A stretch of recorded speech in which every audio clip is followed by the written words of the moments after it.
What's up, motherfuckers? It's your boy, Comics on the Edge. Welcome back to the Low Grades.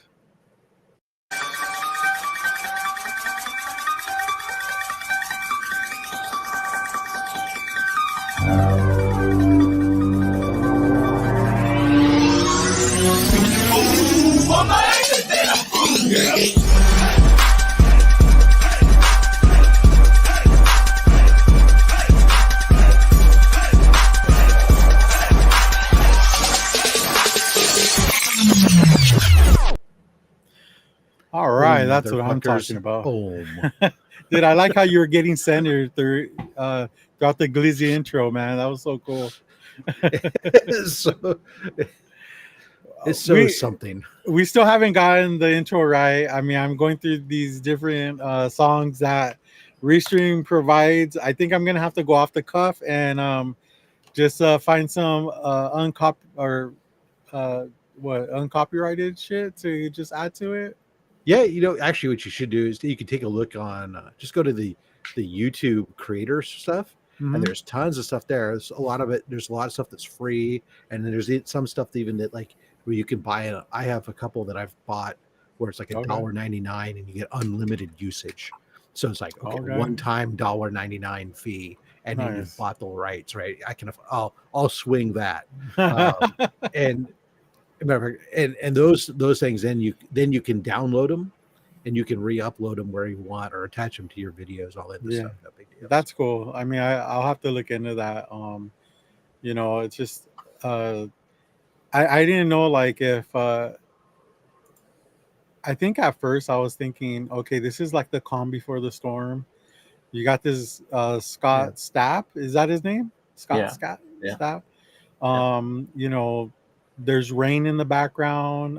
He's holding two shaboing boings. Wieners. Yeah. And it looks like he's about to like devour them. And just like with the Raiders rant where everything's really fiery in the background and aggressive, but the music itself is very tame because it's like James isn't there yet.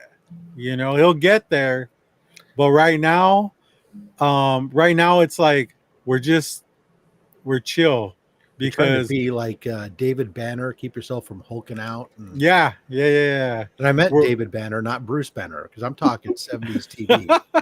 I was like, David Banner, what do you know about hip hop like that? The on purpose, because they didn't like the name Bruce. They thought it sounded kind of gay. Yeah. But yeah, it's like it hasn't happened yet, but it will happen, and you just gotta wait for it to happen. And when it does, James is gonna drop a Raiders rant. Drop it. He's just about But anyways, I'm here with my boy Rob's Fat Stacks. How you doing today, man? I am. It's Friday. Let's go. Cool. I get to play James this week in fantasy football. Oh shit! Here we go. You nervous, James? No, I did already. I already made one mistake, but it's okay. But it's all good. I'm not saying that I scored the most points last week of anyone else in the league, but I did. You're like, it happened. Very nice. And as always, I got my other side piece here, James, the comic raider. How you doing today, man? I'm good. I am fresh up from a nap, but so I will. Well, I'll take this time to let everyone know that today you can blame the tardiness of the show on me. Today I will accept just that. Just today. Yeah, right. Well, yeah, most of the time it's not my fault, but today definitely was all me. So yeah. I admire your honesty, man. You've actually come a long way because the James I knew early on would never fess up to anything wrongdoing, and it's just a pleasure to see you grow as a man, dude. You know, it's just it's so nice because you were an awful person sometimes, you know. Wow. That's yeah. Let it out, man. Let it out. God damn. I don't know if you knew, but you were. No, I'm learning now. Yeah. But no, Awful person. it's been a good week. So yeah, we're here. Well, we got some stuff to talk about, and I've had some interesting moments throughout the week, I guess, or one, I guess. I don't know, but yeah, yeah, Did you have to work today, dude? I did. I did. All Yes, right. I absolutely killed it at work today. So you killed it so much you came home and just fucking knocked the Yeah. fuck out. Yeah. Yep. You earned it. You earned that nap, right? Yes, I did. Today I did. I feel good about it. Well, that's cool. So yeah, I guess we'll just go into our weeks right off the bat, man. I You mean, want to say hello to the chat first? All I three people mean, or two people? I mean, I know James wants to because it's like that'll take Oh. shave off like 40 seconds. Yeah. All two people. Let's go ahead. Let's do it. We have Caleb Juicing Cookie says only 14 minutes late, a new record. You weren't here last week, Caleb, man. Yeah, we were pretty damn late. You should watch our show, dude. It's a good show. Which was in the week before we were right on time. So it was That's right. You just don't know what you're gonna get. You never know. Also, Caleb, you're gonna have to log back into that IG of yours that you deactivated, and because that's where the link is at. So yeah. We also have Yeah, you Rick dumbass. here. What the fuck, dude? Get your shit together, Caleb. We have Rick here. They're actually 14 minutes early compared to the last broadcast. There you go. Exactly. That's not true. That's not true. That's false. GJ guy. Good job, guy. I guess. Oh, Good okay. job. All right. All right. Thanks, Rick. Thank you. Do you have the site, the song, or anything, or just use at your own will, Mr. Fat Stacks?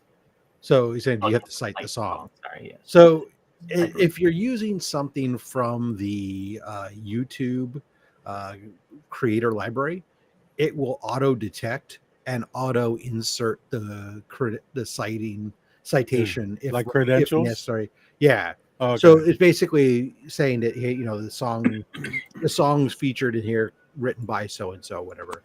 It'll auto do that for you. If it's from YouTube, like I said, the YouTube music, creator music. If you have your own, like I do have like the intro to my normal intro music and outro music on my channel for my Wednesday and Thursday or Monday and Thursday content. That's a different. I purchased that music from a different site, and so for that I have, as part of my default upload, I have listed in the at the bottom of the description, in my bottom where it has all my legal stuff that talks, my legal disclaimers and whatnot. Down in there, there's also the mentioning who the song is, who it's by, where I purchased the license, what the license is good for, type thing. That way, the one time I've ever had anybody try to cite me for copyright on it, whatnot, I was very easily won my claim with YouTube, especially as I actually have a copy of the receipt. So like they said, okay, can you just send us a copy of the receipt for the license? Here you go. And they said, okay, done. Fun fact, it's all trap music too. So there you go, man. That David Banner gangsta shit. We have Caleb here in the house tonight. Welcome. What is up, Juice and Cookies? How you doing? Just doing my bi-monthly sabbatical from Instagram. Okay. I was wondering where that came from. A little bit of both, Callie. Yeah. You know, the dog gets out, man, and you gotta take a leave, right? Or you kick the hole in that fence. No. My dog, the big one, either chasing a squirrel or a cat or a rabbit. She made a 90-pound dog-sized hole in the fence. Oh, did a little Wile E. Coyote action, huh? Yeah. Yeah. I know your dog was a border hopper, dude. It's crazy. I don't think it's technically hopping. You need to build those walls bigger. Doesn't matter if Just they can go go right right through through it. That's not even pressure treated lumber. No, you got you got to paint the wall black so it's so hot. Oh, yeah.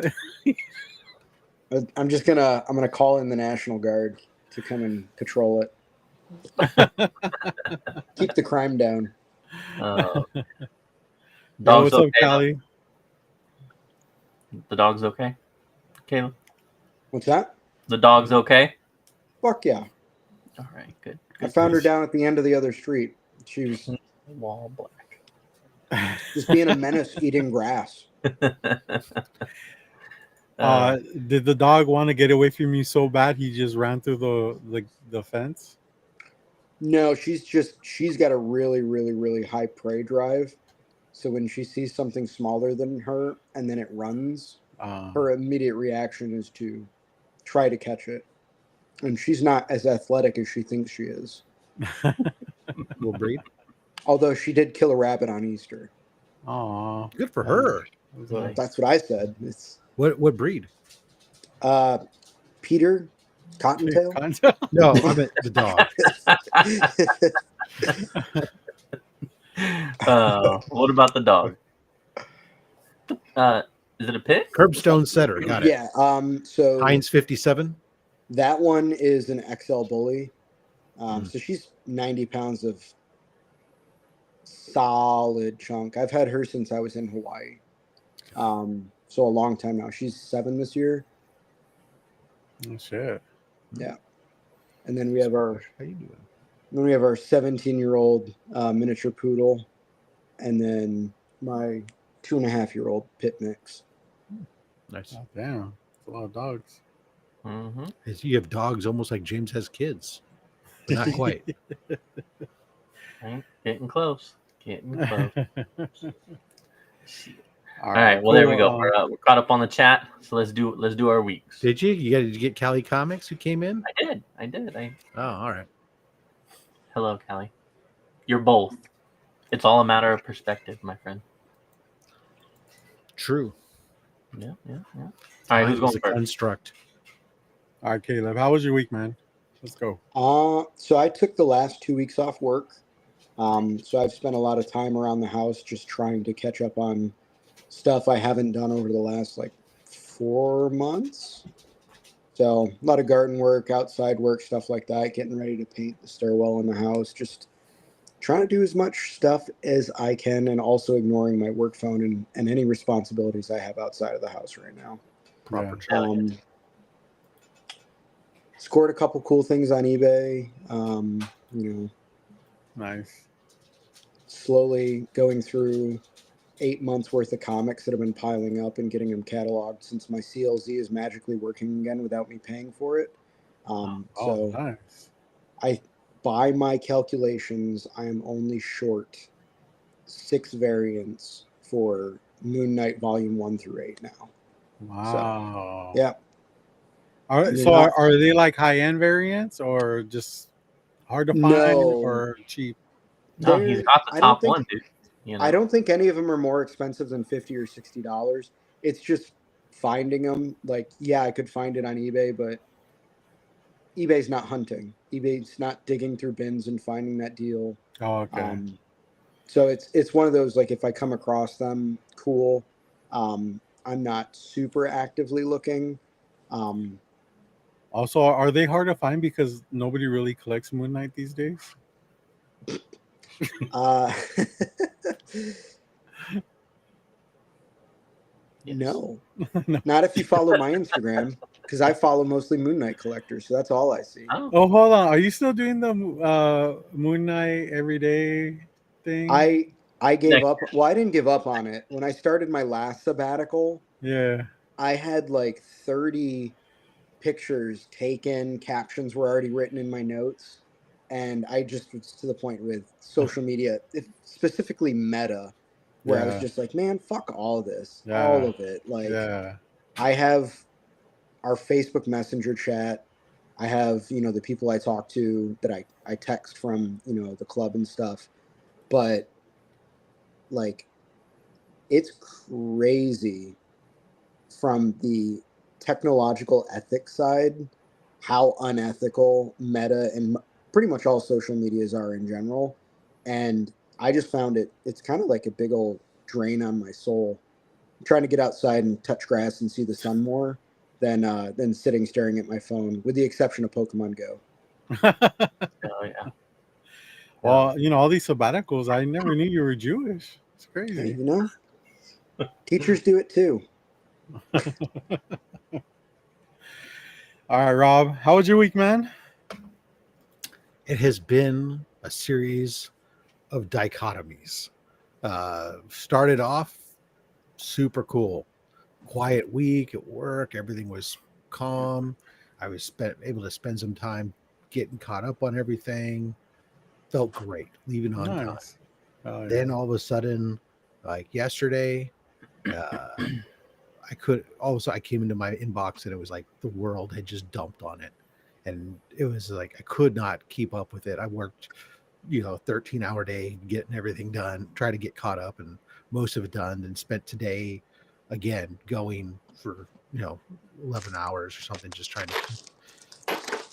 to get all done. It's these guys just have no consistency to the load that they bring to us. So it's kind of weird.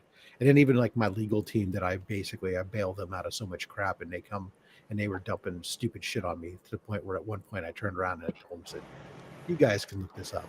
Otherwise I'm going to start sending you guys a bunch of shit to do bigger things to deal with. And so they acquiesced. But so work sucked towards the end of the week. But at home, a couple things have come in for C3, so we'll be able to do an unboxing for C3 on Sunday on Instagram. Some cool stuff's come in on my end, but the weird one was I had sent off a bunch of books to CGC last month, and they're books that I needed to get. I paid for Fast Track because I need them. They're for comics curing cancer. They're books that, like I got a book signed by Lou Ferrigno at the at GalaxyCon that I was getting JSA certified and everything else that I'm donating to the auction. So I need it before the end of October. So I said, okay, well, I'll pay for Fast Track, even though I probably could get by without it. Yeah. But I sent it in, and the book and U.S. mail shows it was delivered to their post office box. So it's not even like they're actually dropping it off somebody's porch or any other weird shit. It goes into a post office box that these guys get their mail out because they have so much stuff come from the post office.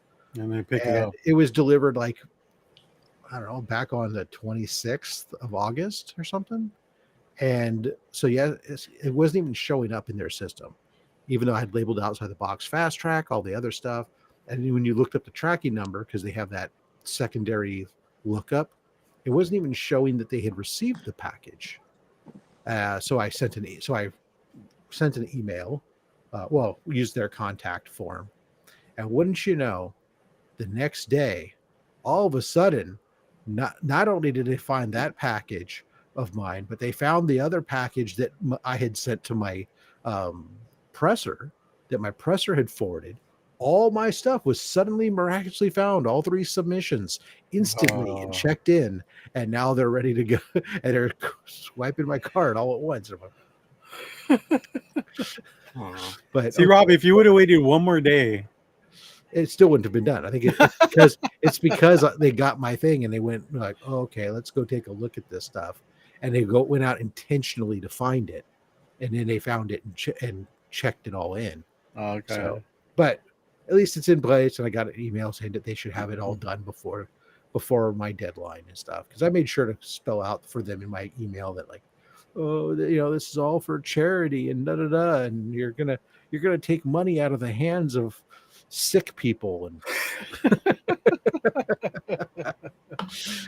Yeah. Can you send me that email so I can save it as a template for the next time? Yeah, exactly. Yeah. So that happened, and then of course, obviously, it was really weird. Was this week, last week on, I think it was Saturday night, I I was on Mon Comics with the rest of the C3 gang, and we were doing an interview with him talking about comics curing cancer. And then the next morning, we all woke up, found out his house had Saw burnt that. down. Yeah. That he had a smoker fail that caught his house on fire, and he lost his his home. His home's a loss. He's lost his entire comic book collection, pretty much, and Yeah. everything else. Oh, But yeah. thankfully, the family got out okay, and they've got a place to stay now, or temporarily, anyways. And there's the community's been taking care of getting them take care of the GoFundMe, and not just the comic book community, but also his actual physical community, all kind of together, chopping up and helping him out. So Yeah. that's unfortunate. I mean, it was really weird, because it was like one of those things. I was just on with you, and Yeah. and like 8 hours later, it's like, oh my goodness, it reminds you those types of things happen, and you can't plan for tragedy. Yeah. No. And then I saw his video I believe it was today, where they found a bunch of photo albums, and he had said something like, "You got to count the small victories, because Yeah. they could have just lost everything, But that's what made his wife happy, was finding the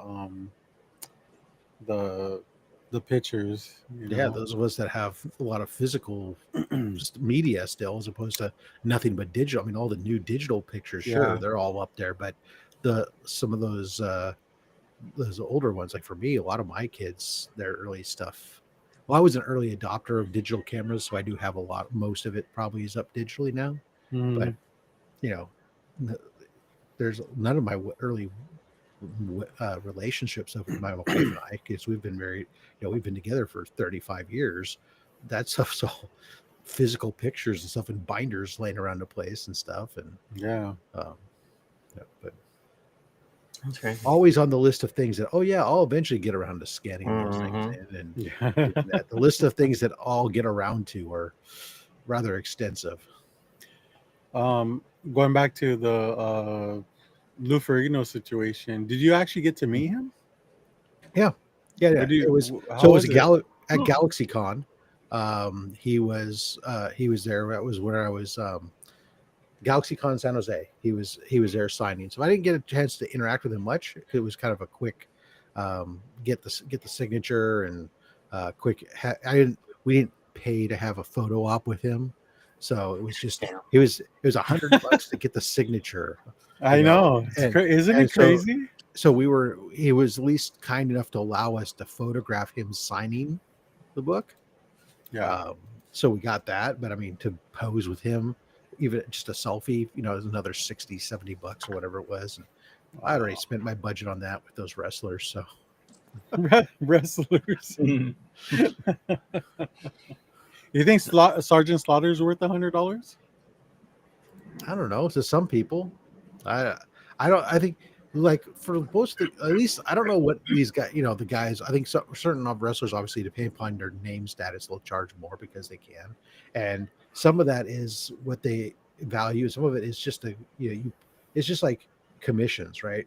Jim Lee, his commission, a Jim Lee sketch, is it worth $1,500 to $2,000 for his lame pencil sketches that he does, if you don't get Sinclair and the other guys involved? Yeah. Scott Williams? Yeah. No, it's not worth $1,500. But you got to get the trifecta, right? But and if you do, then okay, $1,700 to $2,000 and stuff. But is it worth that much compared to what you can get from another artist?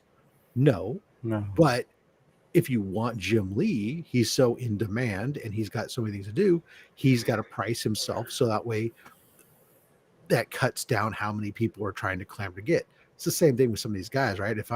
If it's Bret Hart sitting there, the line, if he's only charging $20, he's going to have a line a million miles long. So maybe he's charging 100. Meanwhile, Mark Henry is going to charge 40 because you know what? Not as many people are lined up to see him. And that's just the way it is. It's economy of scales and whatnot. So, because that was there, the three guys that were there that I took pictures with, were Scott Steiner, Mark Henry, and Mick Foley. Mick Foley was more expensive, and the line for Mick Foley Do you remember how With- much Mick Foley was by any chance? Well, because all I did was a selfie with your own camera. Okay.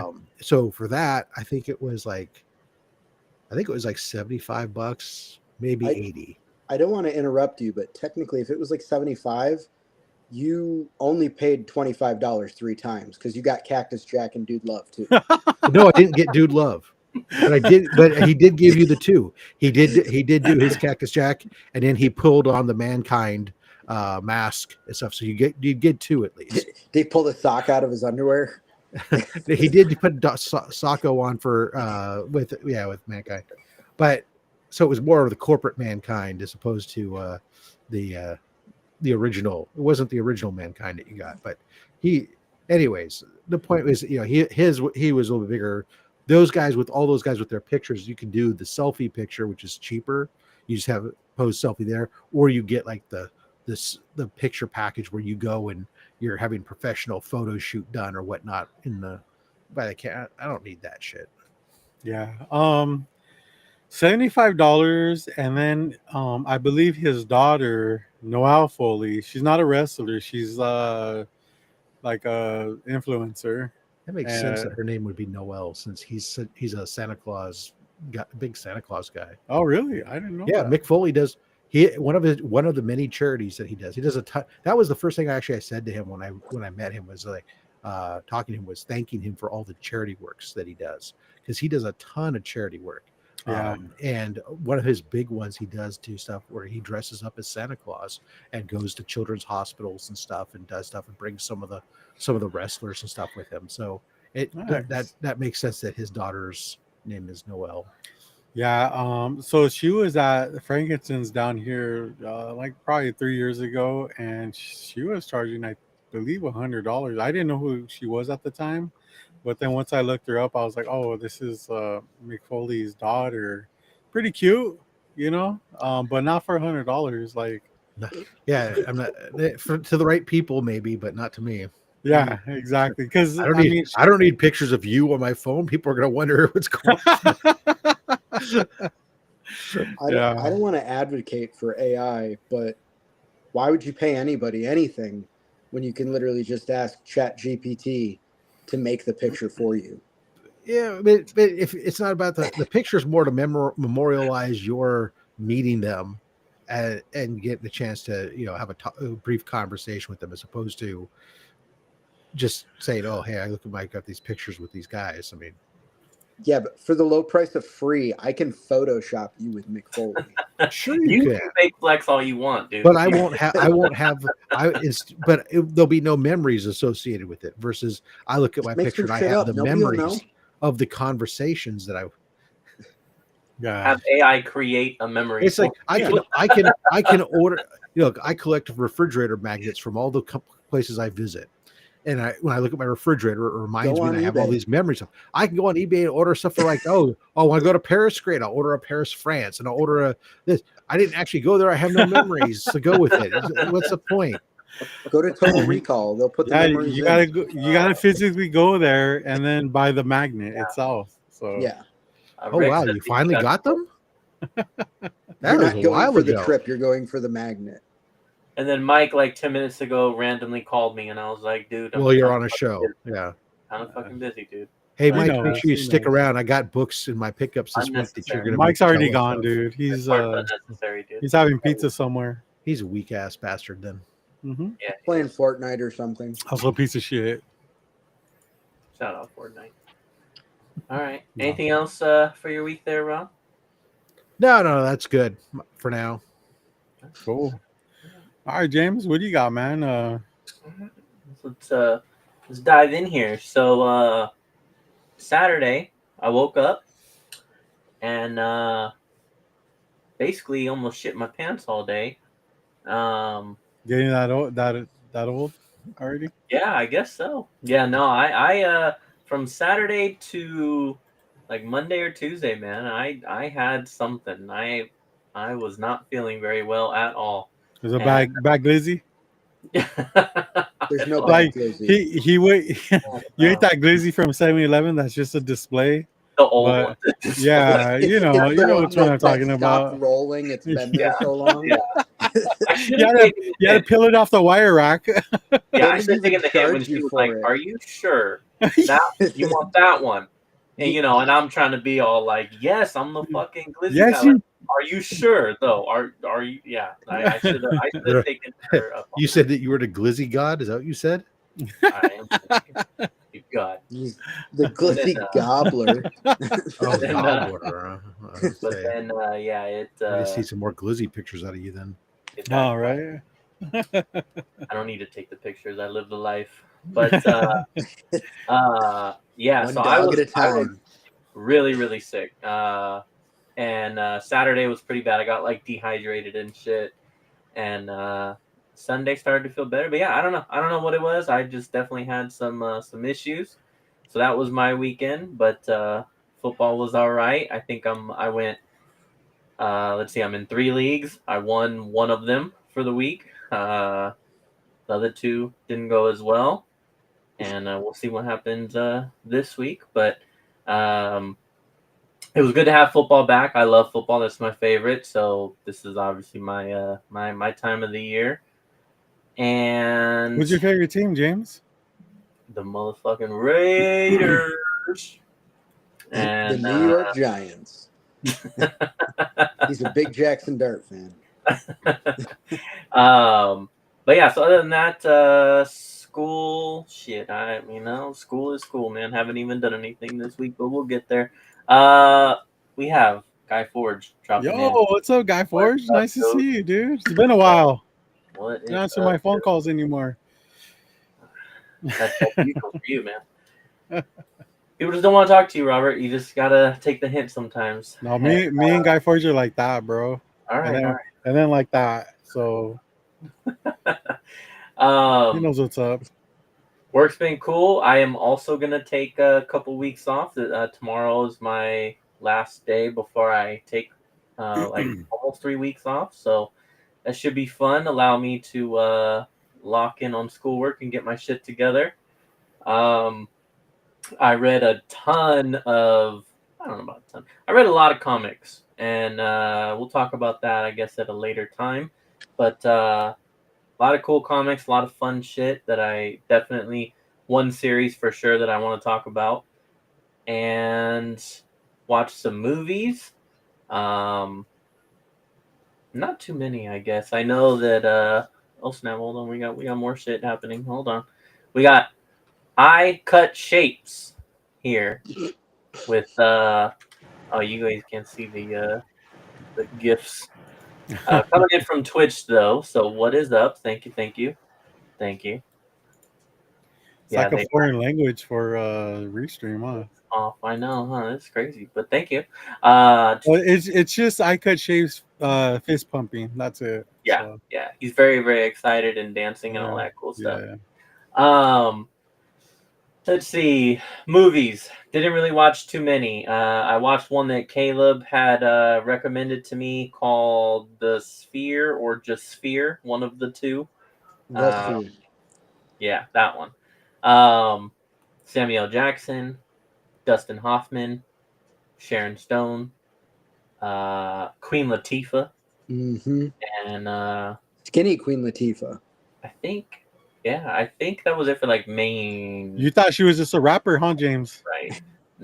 No, I've seen her in Taxi, the Taxi movie with Jim Salinger. I remember when Like she dropped her first album. Oh shit! Do you remember what it was called? I don't, because I was actually more of an I saw MC that Light recently on YouTube. Oh hell yeah, dude! fan, See, actually. there you go. There we go. It was good. It was good. I did like. Yeah, she got fucked up, dude. Spoiler alert. Spoiler alert. But yeah, she got fucked up. I got so confused when you texted me, James, because when you put jellyfish, I read jelly roll. I was like, what did Okay. jelly roll do to Queen Latifah? Queen Latifah? Oh man, yeah, that was a trippy movie. That was a trippy movie, but that was good. And then I also watched the Tom Cruise War of the Worlds as well. All hail Queen. All hail I the hadn't Queen. seen that before. Yeah. That wasn't bad. I enjoyed that one too. Good old Tom Cruise being a douchebag to his kids, and his kids being douchebag. Well, one of them being douchebag to him right back, uh, and then let's see. I watched The Replacements because it's football time, and that's I love that fucking movie. Keanu Reeves and a bunch of others. Great football movie. And then yesterday, I went to go see Demon Slayer Infinite Castle, I think is the full title. My first time ever seeing anything Demon Slayer wise, but my wife's a fan, so Where did you see it at? The movies.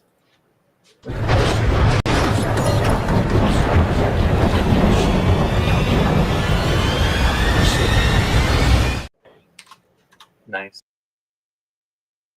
Whoa! Oh, Whoa, shit. whoa, What the fuck? I'm down now. We had a glitch in the Matrix, Rob. High production value here. Let's see. They had John Wick 1 through 3 free on YouTube. I love the John Wicks. Love John Wick movies. Definitely. YouTube's been killing it. Never seen any of them. Oh my god. I don't even know what it's about. They're so Really? fucking good. Yeah. So The first one is definitely worth watching. The other Yeah. ones are pretty fun. It's The other ones are like everything after Fast and the Furious, Tokyo Drift in the franchise. you're just being fucking. So, what's better, John Wick or Lord of the Rings? Oh, definitely John Wick. Wow. Okay. Lord of the Rings is a pile of shite movie. Where all Wow, they do I is love fucking Lord of the walk. Rings. Oh, are you being for reals right now, Rob? Hell yeah. Oh man, I feel like that's a very hot take right there. That's I thought me we not crapping on do what we did Superman last was time and come was in a tonight. hot one, but- Love you, good night. Can you say that louder, James? Can you say that louder? Oh, dude, he and I got into it last week. Yeah. Nice. Are your kids done? I don't know. We'll find out. Okay. But okay, no. Hold on. I just want to point out, dude. It's weird that your kids do that. You know, who I never see do that to you on your show is your wife. She does not want to come on here. No. I'm just saying, like, you know, are your kids? came They're in- like, no. You know what? My dad's love is more important than me being on. You know I mean, what happened, Robert? If she came in there to get some love from James, there'd be another goddamn kid. She didn't want none of that. You know, James is a premature ejaculator for sure. Maybe it's for the best, James. Maybe it's for the best. Yeah, I think so. I'm just like still derailed from the whole Lord of the Rings thing. I did not know that you did not like those movies, man. That's I don't like those movies. I don't like those books. I don't like any of it. I've tried. I have tried many times. Everybody wants to tell me how great it is. It's not for me. You don't like wizardry and I even had to play Lord of the Rings online for a little bit with some friends, and I hated the fucking game. It's just that game was so good. Look, I understand as a Star Wars guy that space wizards and fucking space it's the same shit. You're lucky Caroline's not here right now. She'd be so upset. same thing. No, literally, they're the same thing. I get it, but for whatever reason, for me, I like my fantasy in space, and when it wears a loincloth or a fucking tunic, it drives me shit bonkers, and I can't stand it. Why is it? Because you're always trying to see if it pokes out a bit, or I don't know. It just doesn't appeal to me. That's crazy. Wow. You think you know somebody, Yeah. and then they just spit in your mouth without you consent. and you'll like it. No, there was no consent there. This whole time I thought you would have been a fan, honestly. But okay. I am Randall from Clerks 2. And if you ever watched Randall's diatribe He hates everything, right? But have you ever watched his diatribe on Lord of the Rings? Well, he loves Star trilogy? Wars, but he hates Lord of the Rings. Yeah. Oh, yeah, you're right. There's a great dialogue that he does, and it sums up Until he makes the position Lord on of the Rings nerd throw up. Yeah, he's like, oh, those movies are all about walking. Even the trees freaking walk. I mean, it's like, Here's the first movie. That's Here's true. the second movie. Hey, Here's the third one. Well, don't forget, in the second one, he walks around something. Yeah, that's right. He steps around He something. pauses and steps around it. Yeah. you know that was all Kevin Smith talking, right? Of course. Wow. It's like one of my favorite rants of all time. It's so great because it's like I identify with that. Mm-hmm. Yeah, nice. That's crazy. Wow. Okay. Shit. I think James thinks differently of you now. Good thing I'm already in the club, huh? No. Their own. I thought it was a joke at first. I'm with Robert that I would have 100% been like, oh yeah, of course he. I would be surprised if you LARPed on the weekend sometimes, you know. Little fucking dwarf warrior or something. I don't know, like that one. That one just stopped me in my tracks. Elf mage. Oh, he's definitely a wizard with the mustache. Yeah, he needs like a cowl though. Oh yeah. All right, so back on track here. So yeah, saw Demon Slayer. That was really good. I did enjoy that, even being a first time viewer of the franchise series, whatever. So you're not into Demon Slayer though, I'm right? not in anime, period. Really. So let me ask you this: is your wife is? Yes. Wow, I didn't know.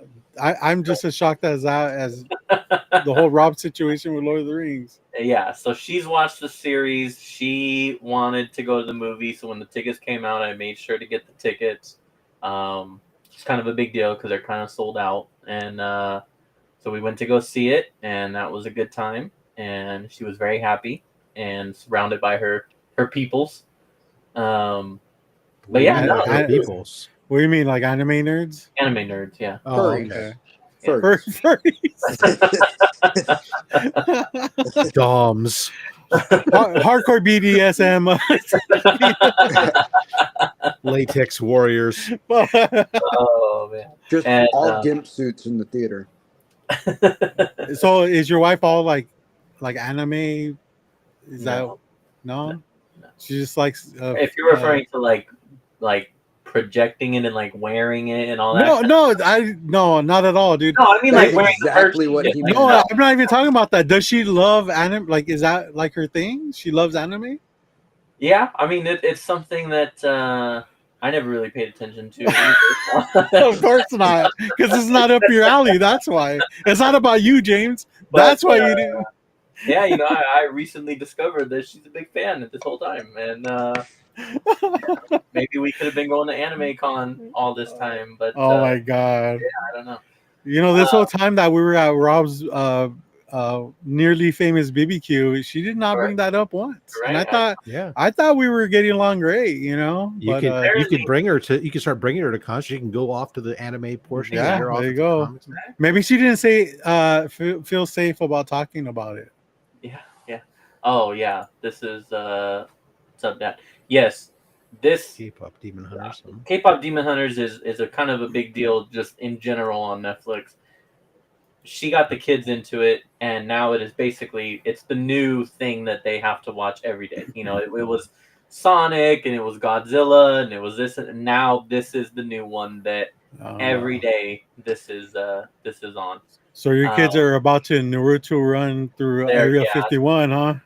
For reals. The ultimate Fire Fest. Yeah. But yeah, so that was fun. That was a good time. I enjoyed it. I thought that it was badass, man. Really cool fighting, really good art, storytelling, all that good shit. They got some pretty cool demons. The characters were like pretty badass. I'm not gonna lie. Are you gonna start watching it now? That's what she keeps saying. I don't think so. No. Wow. I mean, you could do it for her. Time and all that. I'll watch the other movies. That's what I told her. I was like, when the other movies. So I'll basically have seen the big ending trilogy of the series, but not the actual. Oh, they're coming out with more. It's a 3-part. So my understanding is they're ending the series by doing 3 movies. like release in theaters Oh. and movies instead of like the show and seasons continuing and stuff. So this was part one of what will be a trilogy of movies that get released. So I'll watch the 3 movies and call it a day.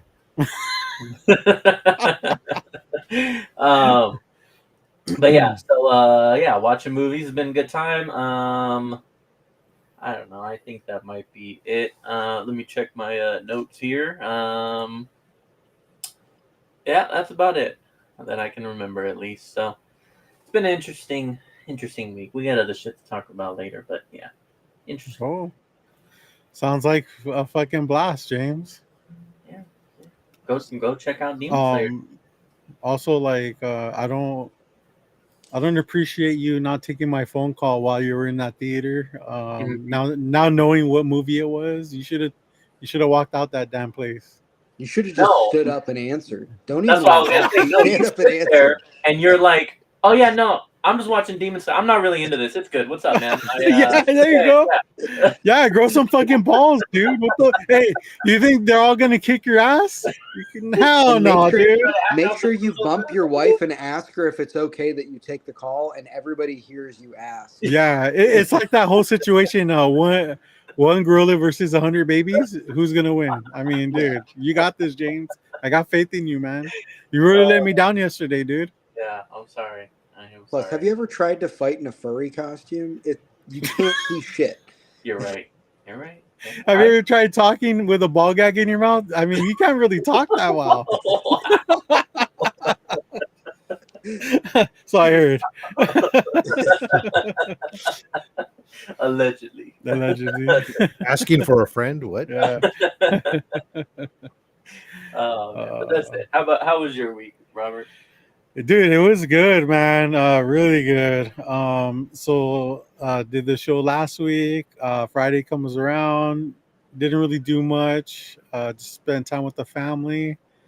Then Sunday comes around and I'm like, I'm kind of tired of spending time with the family. Like, is there anything to do? Then my daughter was like, Dad, well, actually, she told me this on Saturday. Dad, this band's gonna play. Did you know that? And I was like, oh, I'm not. It was hot that day, and I was just like, nah, whatever. It's an outdoor venue too. So then Sunday comes along, and that exact show she was telling me about was actually on Sunday, not Saturday. And I was like, fuck, that sounds like fun. Like, I'm down to do that. So me and my wife went out to breakfast, and I was telling her, like, I was asking her, are we doing anything today? And she was like, no, like, I just want to, like, chill. And I was like, all right, cool, because there's a show, and I think that me and Sarah should go. Sarah's my daughter. And so yeah, we don't have anything planned, whatever. And I was like, cool. So I fucking got tickets right then and there. I was shocked that there was still tickets available, because that shit was sold the fuck out. So we I waited up until, like, we finished eating or whatever, picked up my daughter, we went to the venue, and this was such a good sign, because there's very little parking at this area. Okay, right across the street there's a area you can park, but you have to pay like $15-20 just to park there, and it's through an app. And apparently they check, and they don't give you tickets, they just tow your ass. Okay, and there's an attendant there, right?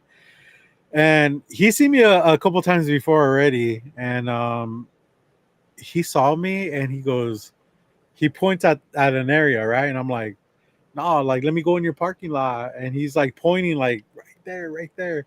There was street parking right there. He hooked me up, man. Like, he could have just been like, come on in, I'll take your money.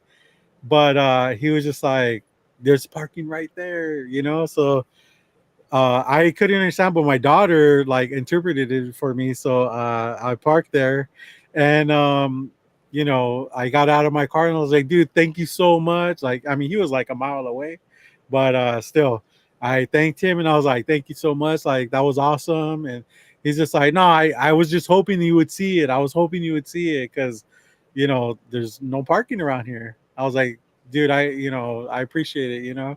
He's like, cool. I'm glad you got it. We go there. There's 4 bands total playing, or 5 bands total playing. This is a seated area too. It's got a mosh pit area, but we usually like to just sit and watch. The bands play. They're really good.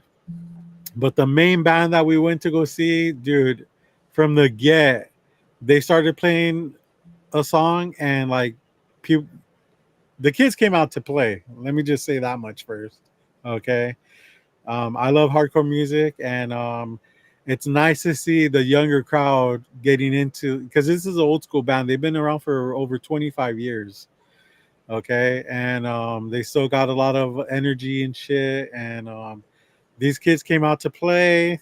As soon as the first song hit, people started rushing the stage to try to sing with the singer, and then like on top of that, you got people climbing on top of that pile trying to like surf on the stage. It's like the weirdest thing, man. It was so awesome, really cool.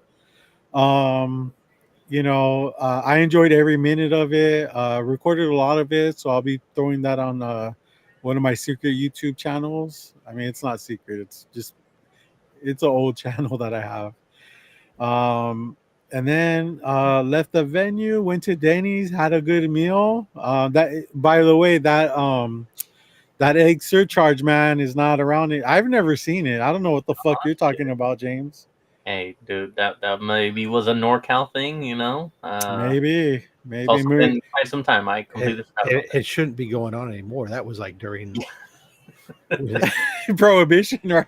no, that was going on like at the end of last year and into the beginning part of this year.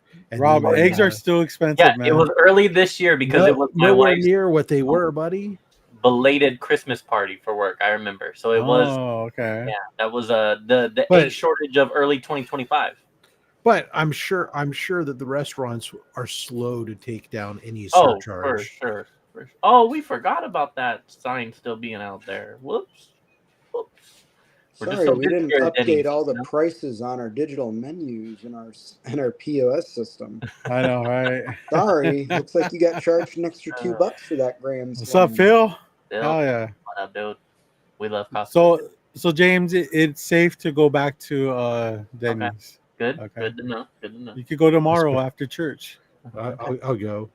We'll get 15% off because of my ARP. There you go. It balances out. That's right. Covers the tip. Most or part of it. Right. You took 20, right? Usually. Oh, me too.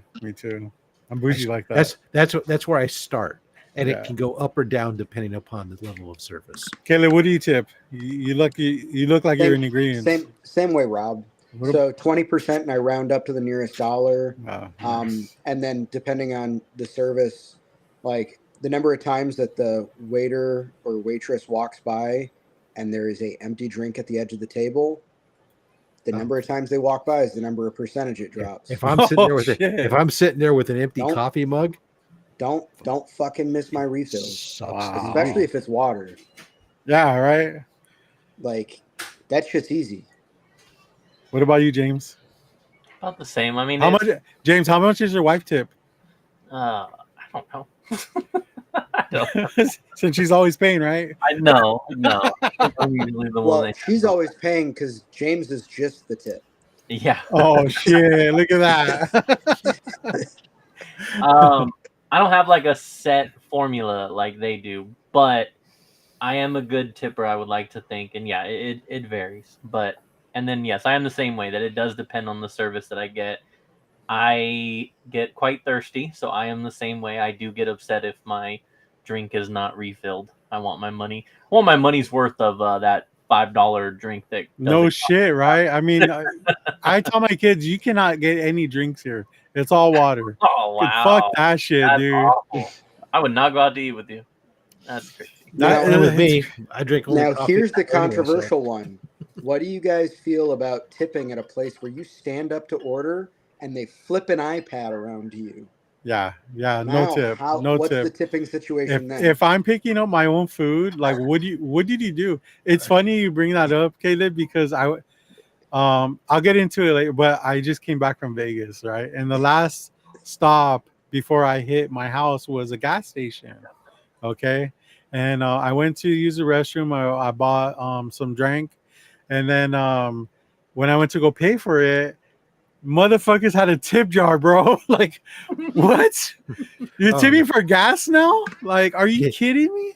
the convention center. When I was at GalaxyCon, I walk up to you're walking in line up to the window to you want a hot dog or you want chicken strips? That's what you get.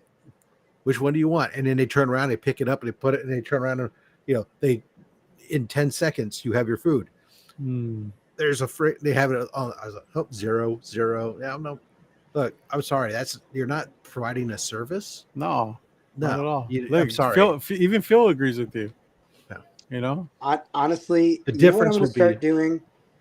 Every place I go that has a tip jar where it doesn't belong, I'm going to carry around a stack of Post-it notes and a pen, and I'm going to write down tips. Never step on a rusty nail. Don't sit on a rhino's nose. Yeah, Yeah, I'm things just like going to that. leave little Post-it notes of life advice in there. Hey, don't be a fuck ass. So I have a Don't bro. never piss into the wind. I have a brother that used to do this thing where he would have a pile of ones, and I don't know if he put like 10 ones or 20 ones, but that pile just sat in the middle of the table. Oh, Okay, yeah, I mean, you know what I'm talking about, right? And every time they did something he didn't like, he'd take $1 away, and That's wrong. they can see the pile either. Oh, I mean, diminish pretty much. That's a It's the fucking same thing, just visual. But I'm just that's- kind of like, well, do you that's a place straight- $1 if they do something good though? Like, That's just a straight cuck move. And dude, if I saw that shit, I would, as a waiter, I go, okay, you're getting, you know what? Fuck you and your tip. You're Yeah. You're getting something real special. Oh, You're yeah. feeling- You're yeah, getting yeah, dog some shit nut service. juice, right? Am I right? But- Okay. Now, I think the only exception to me really on some of the stuff is if I order food and I'm picking it up. I'm picking up an order, and not talking about like the drive-through. I mean, like if there's a regular restaurant and the person who runs the bar is taking the order and they're recording, making sure checking my order and stuff. I'm not going to give them 20%, but I will give them a little something for making sure, for going through the effort of making sure that my order's correct. Should I have to? No, but it's something that they're asking the bartender to do. The bartender ain't getting paid worth shit. Yeah. So I don't know. Sometimes I'll make an exception there. That's about it, though. I'm the same way. And then I do typically, I give my Starbucks people $1, then Best part about making my own coffee, Yeah. I You give know myself what? my own tips. I'll just throw it out there, man. Like, I do not tip as much as I drink Starbucks. I do not tip them. Well, you don't make And- any coffee. All it I is never cream. tip Starbucks. However, I do. 3 times I've gone into Whole Foods in uniform and gone to their coffee bar to get coffee. They tip you, right? The worker comps me my drink for free. So when I Oh. go in with my wife, I'll tip $5 or $6 for that free drink they gave No, me. yeah, that makes sense, dude. But like, If I've ever had so for just real quick, the reason why I don't tip is because I use the app a lot, Mhm. and the app doesn't allow you to tip anyways. But Yes, it does.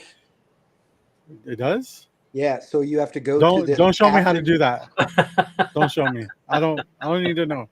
It's a hidden But I'll send you a tutorial. So I don't tip because I use the app and it doesn't allow me to. And then also I spend a lot of money at Starbucks as it is.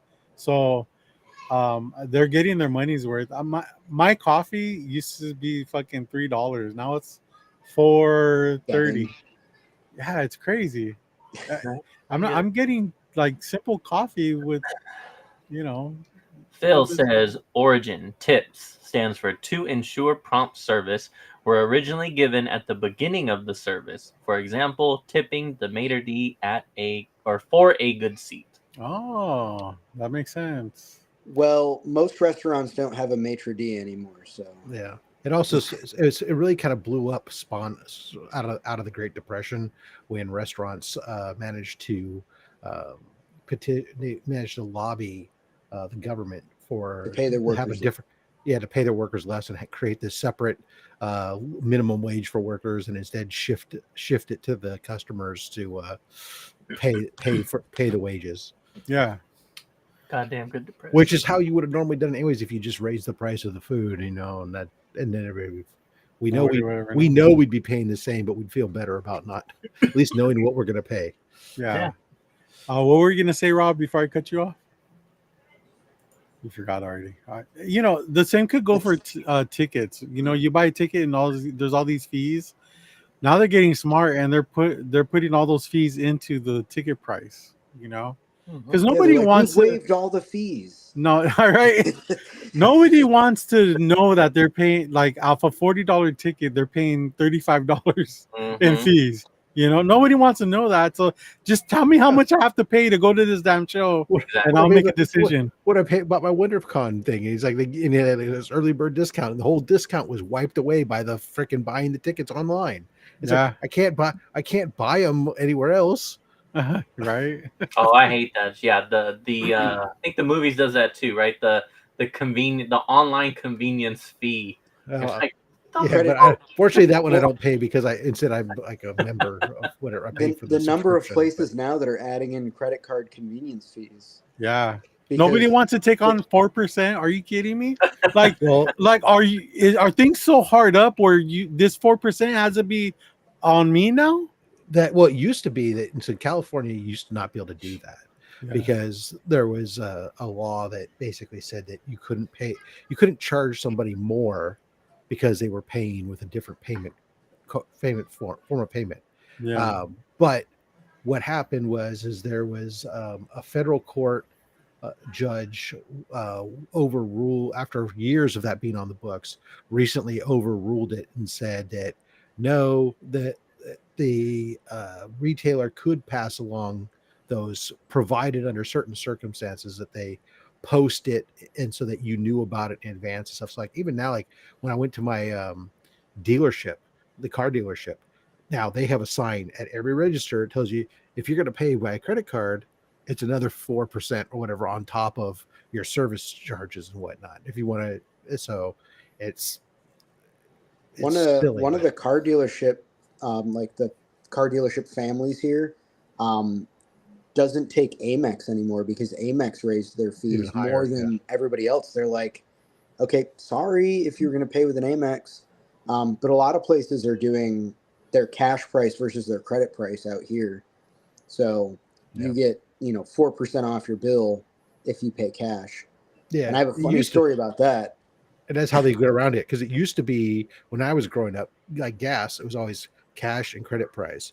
And then when the law had gone into effect, it had to be the same. It was the same price everywhere.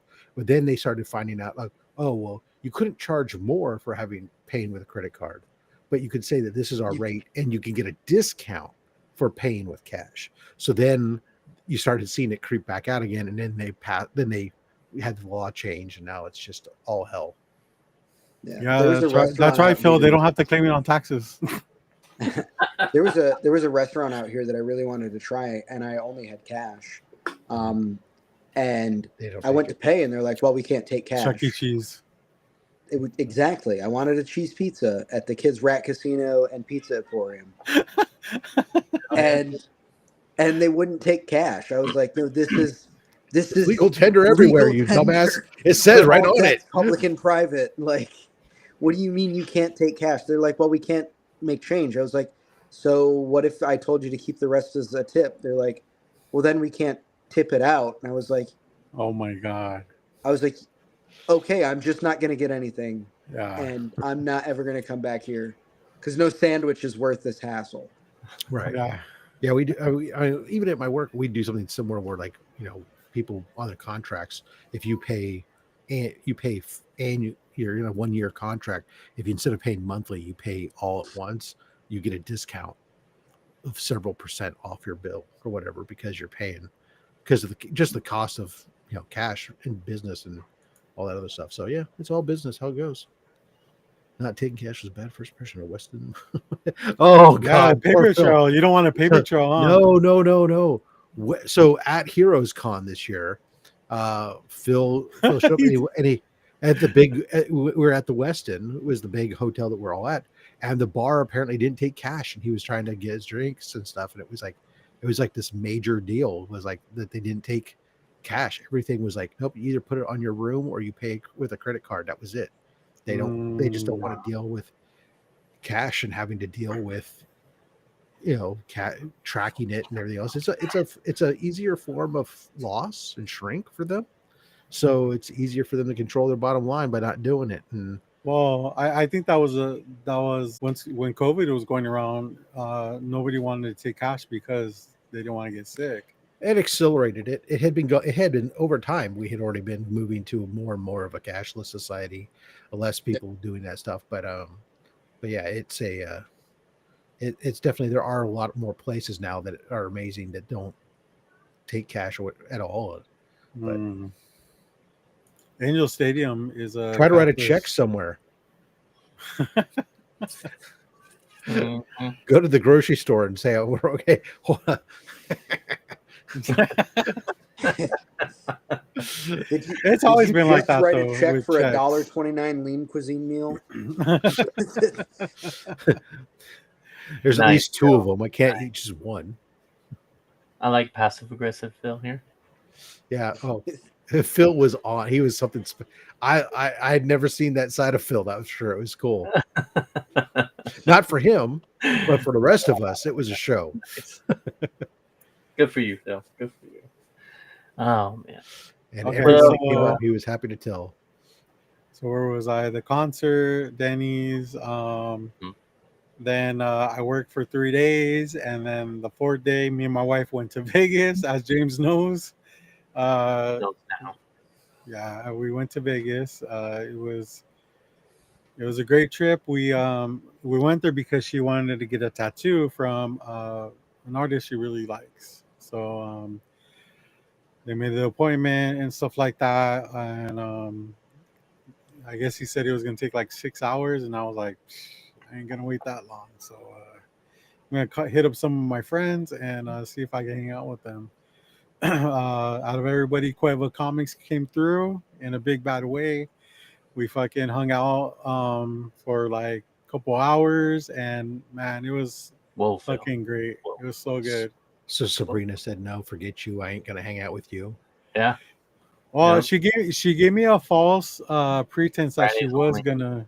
gonna hang out with me, but at the She end was of the working day, on her tan. So yeah, she couldn't- She was only going to hang out if you bought her 6-shotty. yeah. Yeah. No, but to be fair, it was a last minute, thing. Nobody knew I was going, and I just said like, fuck it, like I got 6 hours to spare. Let me hit up, Ryan, Sabrina, Antonio, and and so I understand that last minute things like that because she was at work, and by the time Oh, she yeah. got out, like it was already late, so I'm not holding anything against Antonio her. was busy sleeping, and No, he had to work too. They Oh, actually wow. work at the same spot now, so oh no, yeah, I'm sure they fucking do naughty things every now and then, Oh, gross. Yeah, right. And yeah, so but Vegas is only 3.5 hours away, and I'm sure she'll want to go back because the guy came out with a few designs. 3 designs, and she liked 2 of them. So I'm sure we'll be back there for that second one. Nice. But yeah, hanging out with Ryan was awesome. We had some coffee at Coffee Bean. Oh, I love that place. And, They have roaches. did that what? Do they have roaches? No, it was very, very clean. Wow. The area we were at was fucking family friendly.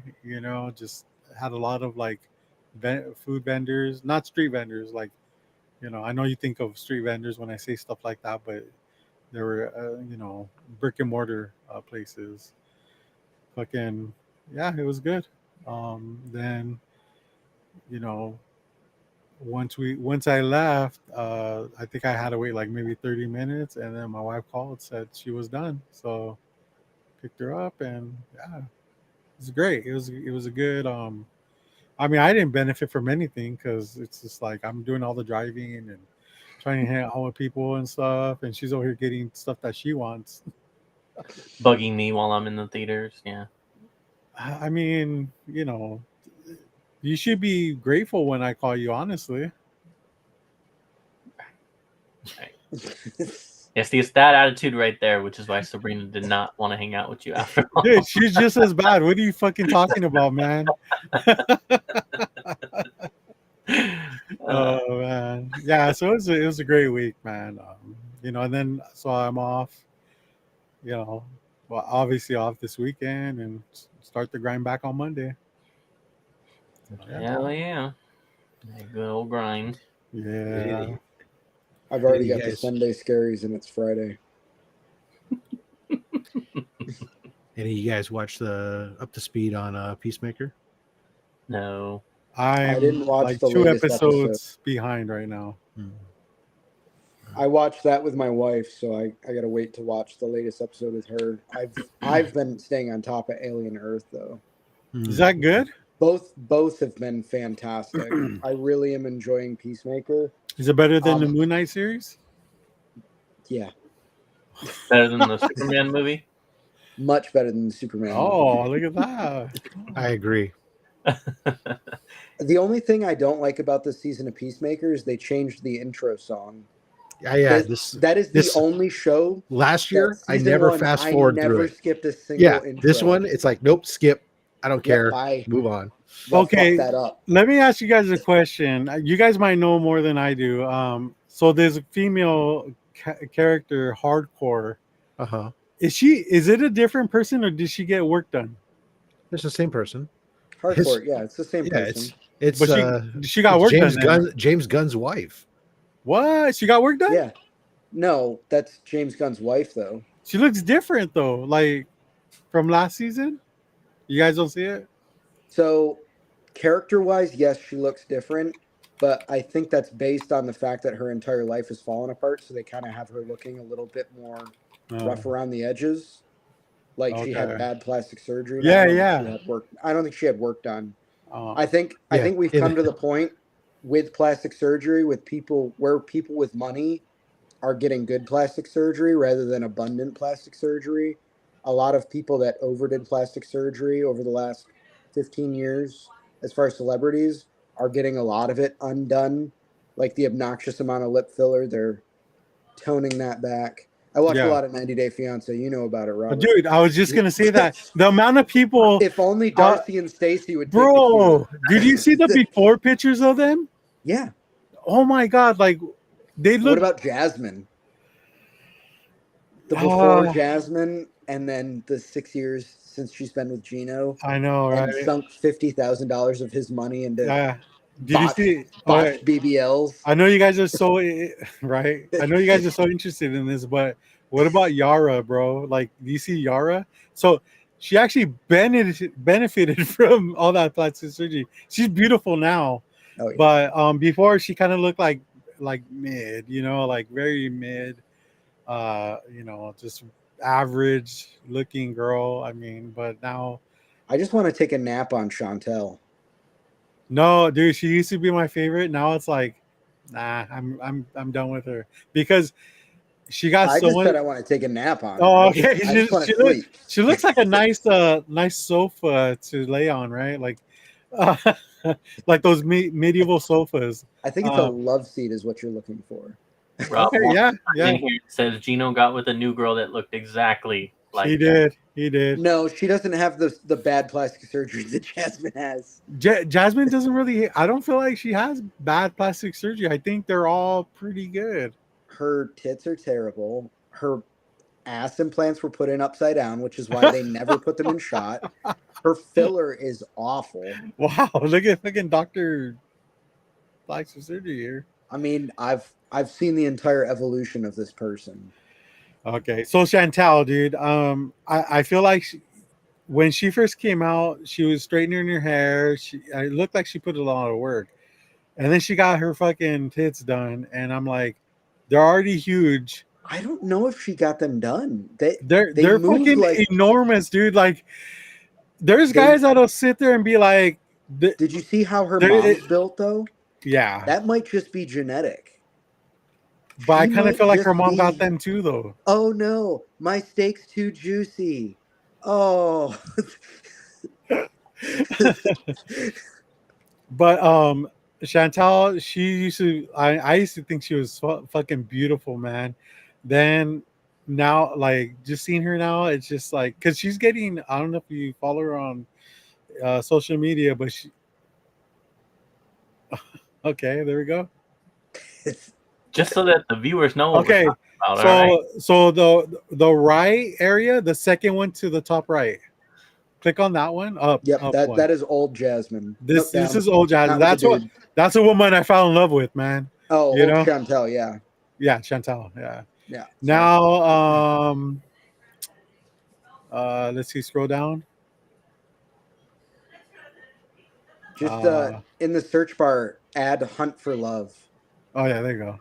Yeah, that's perfect. because that'll pull the current one. Wow, you know what's up, dude. Now I get to see James's porn history. I tried to type really fast. I know, right? and then add Yabos. I mean, yeah, we can see the difference already. I feel like. But I feel like she looks like she's put on like 30 or 40 healthy 60 pounds, dude, for sure. Well, all right, red dress or red swimsuit. Let's see what's up there. Oh god. That's pretty bad. Yeah, some of the dresses she was wearing, I was like, you have to be taped into that thing. Especially for the towel, that shit was coming off. Jesus. Yeah, bro. What the hell? That's her and her brother, step bro. Uh-oh. No. On the black couch. I'm not typing that in the search bar. What, Yabos or stepbrother? Just the step. Oh So- shit! Hold on. We got outdoor collateral. Ipjo says cheap viewers on streamboot.com. Parentheses remove the space. Parentheses at KRIXODMJ.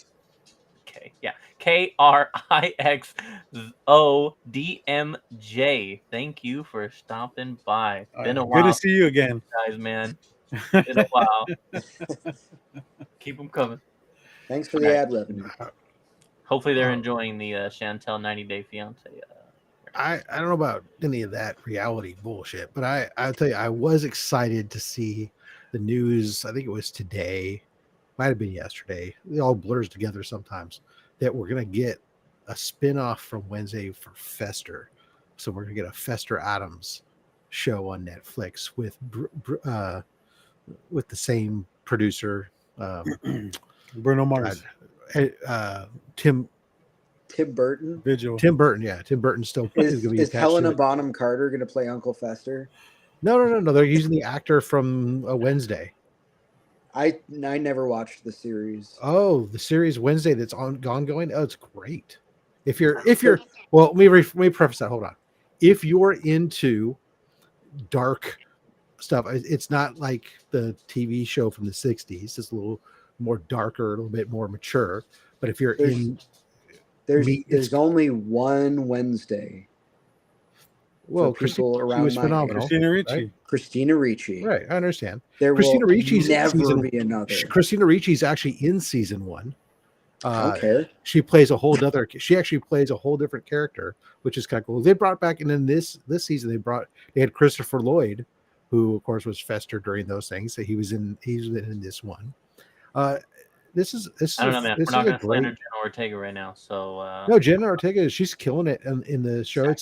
It's kind of like how long on until Tim Burton marries her so we can keep putting her in all his movies? No. Oh hell The no. so this show is kind of like the Hogwarts, the Hogwarts of the dark side. You know, where it's kind of like actually X-Men meets. You're okay with Hogwarts Harry Potter wizards, shit.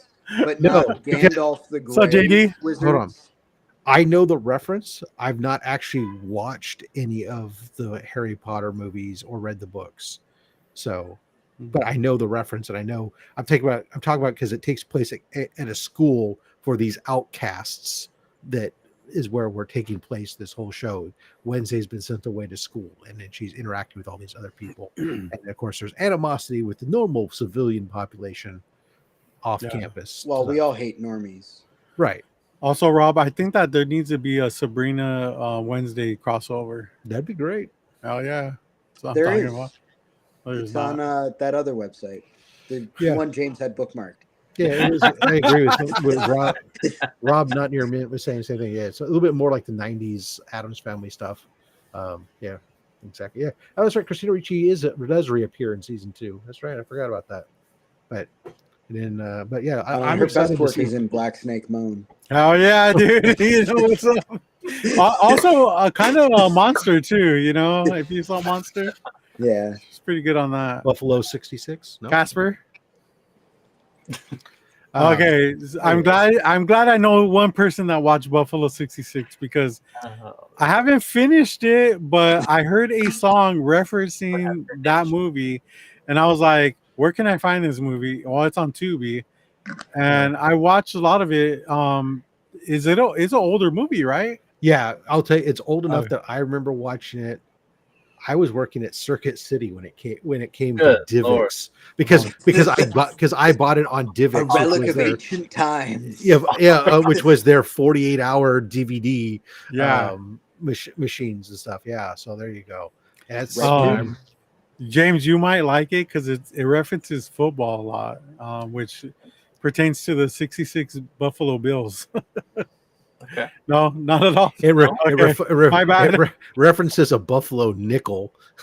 Jesus. Oh shit! I'm gonna watch They're this. Buffalo Bill fans, though, right? It's like coin. Wait the whole time for a football reference and be like, "What the fuck was this?" Laces out, bitch. I mean, do you remember the premise of the movie? So like I said, I remember that there was something to do with coins and stuff involved in it, but it's been so long, I really don't. Dude, I think we're watching different movies, Rob, because this was about Christina Ricci being a ballerina dancer, and she ends up getting kidnapped by whatever the fuck his name is, and he makes her. I guess he's like a really big fuck up, and he makes her act like his girlfriend so that when he takes her to his parents, they don't think he's much of a loser because he has a girlfriend and a high pay, he lies to them saying he has a high paying job and all this stuff. And Christina Ricci goes along with it. Oh, wait a second. Oh, okay. Hold on. Wait, what the fuck am I thinking of? I don't know, man. Because I already know. I'm gonna tell you right now. Watch. We're gonna find out that Rob is thinking of a movie called Buffalo that came out in '66. And that's what he's thinking of. I do remember now that you mentioned, and I'm looking at the synopsis. I remember I've seen this one, the Buffalo 66 that you're talking about. Now I'm gonna find out. Mickey Rourke, Angelica. James, you want to play the trailer, dude? I guess. Let's see. I didn't bring it up on time. No, but okay. Hold on. I think we need this.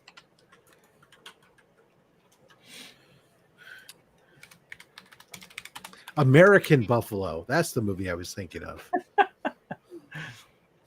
Way off, dude. Yeah, that wasn't the Christina Ricci. Is that about a coin? It is. It's that's a Dustin Hoffman and Dennis Franz movie that revolved around a valuable Buffalo nickel. I was confusing American Buffalo with Buffalo 66 from a title perspective. Sorry. Okay. All right. Let's see. I got it. I think I have it brought up here. I just clicked the first thing that came up. What is this? Is this a shifter car? You think that's funny? I'm used to luxury cars. I drive cars that shift themselves. My cars shift themselves. I need you to come to my parents' house with me and pretend to be my wife. Did Billy ever tell you how we met? Billy's the nicest husband in the whole world. Don't touch me. What do you mean, don't touch me? You're supposed to be husband and wife. No, really. I'm the luckiest girl. What did you say? 1, 2, 3, get out of the car. I felt madly in love with him. They haven't won a championship since 1966. And I missed that game because that's the day I had Billy. Did you like Buffalo too? If you fail to convince the court, then very evil and very bad things are going to happen. Can you go to jail or something? Yeah, but he was innocent. Remember that guy, Wood? No good. I'd really like to find him. You're still gonna do that thing you said you were gonna do? He missed that field goal on purpose. He got paid money, and he missed it on purpose. Hey, tell somebody to turn up the heat. Where's the girl? I'm his wife. She's not my wife. What did I just tell you? I'm not looking, just imagining. I picked her up hitchhiking. Big free guy, you know, that's not my style. That's James and the Raiders with a Super These Bowl. photos are us in love, spanning time. Just look like you like me. That's it. Can you do that? Come here and give me a hug. The father's really handsy, by the way.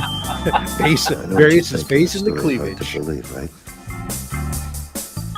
You should have seen him. He was so beautiful.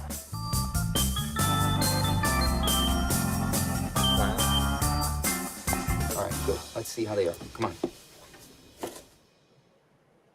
If that trailer didn't sell you on watching that movie, then nothing All right. is going to All sell. right, who here is in? Because Honestly, it looks pretty good. I'll Yeah. watch it. I've seen it, but it's like I said, it's a while ago.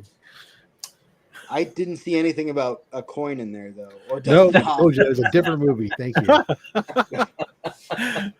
James got his usually, football. Rob, usually I'm wrong about that stuff. When I Yeah, try to you know. reference movies, I'm like way off, and I was pretty much on the dot right there. You know, every once in a while, I'm allowed to make a mistake. You are. It's been a long couple of days for him at work. I don't know. I don't know if you know this or not, but I am human. Shit. In I robot know. form. It surprised the hell out of me too. You're not down, James? What Yeah. turned you Yeah, off about that movie? Give me a hug. That scene sold me right there. I mean, Give me a That in the bathtub, huh? yeah. I don't know that I'll get around to watching that one, but yeah, I don't know. Maybe one day. Maybe if it just happens to come on TBS or something, or TNT or Tubi. It's free. Maybe one time you're God forbid you're in the car accident, you're stuck in the hospital, broken arms, legs, can't change the channel on the television because you can't reach the remote, and everybody's gone and left you for the evening, and it happens to come on the TV. Then you might watch it. That sounds like the exact scenario. But yeah, I like, "No, I agree. have my I phone." agree with Caleb that Black Black you can't reach it. You Moan got was broken the best. arms. Black Snake Moan was that is chef's kiss, a work of art. Yeah. I don't know how old I was when I saw that movie, but it was fucking amazing. I loved it. Well, I think it only came out in 2008. Yeah, it's not that old. Yeah. Really? Yeah. I don't think it's that old. How old was I then? I don't know. James, I got a Oh, question for you. Since we're talking about movies. What? Since we're talking about movies, have you seen The Thing? Hold on. Now that James is here.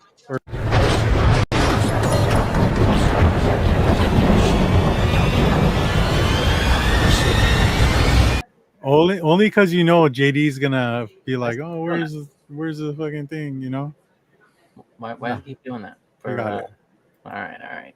Have I seen The Thing many times? I own it. I believe I even have a 4K edition that Have you seen the parody though?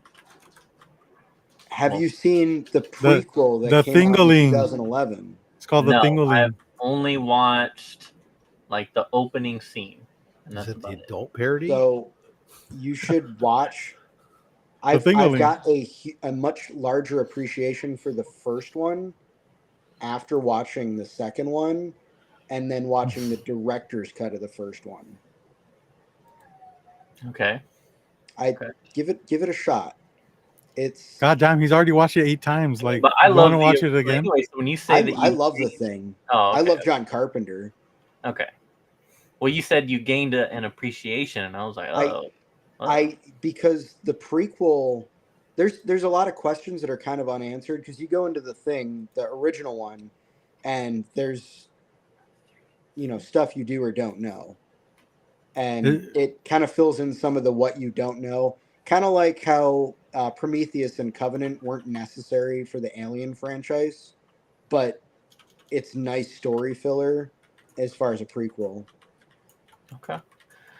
Yeah, I It- definitely could check them out. talking is about that the the one shine where in the with all the eyes? fog going everywhere and like no, that's killing? called The Fog, also by John Carpenter. Oh, But, what about there's a what about snowstorm. the one with the blob where it's like killing everybody?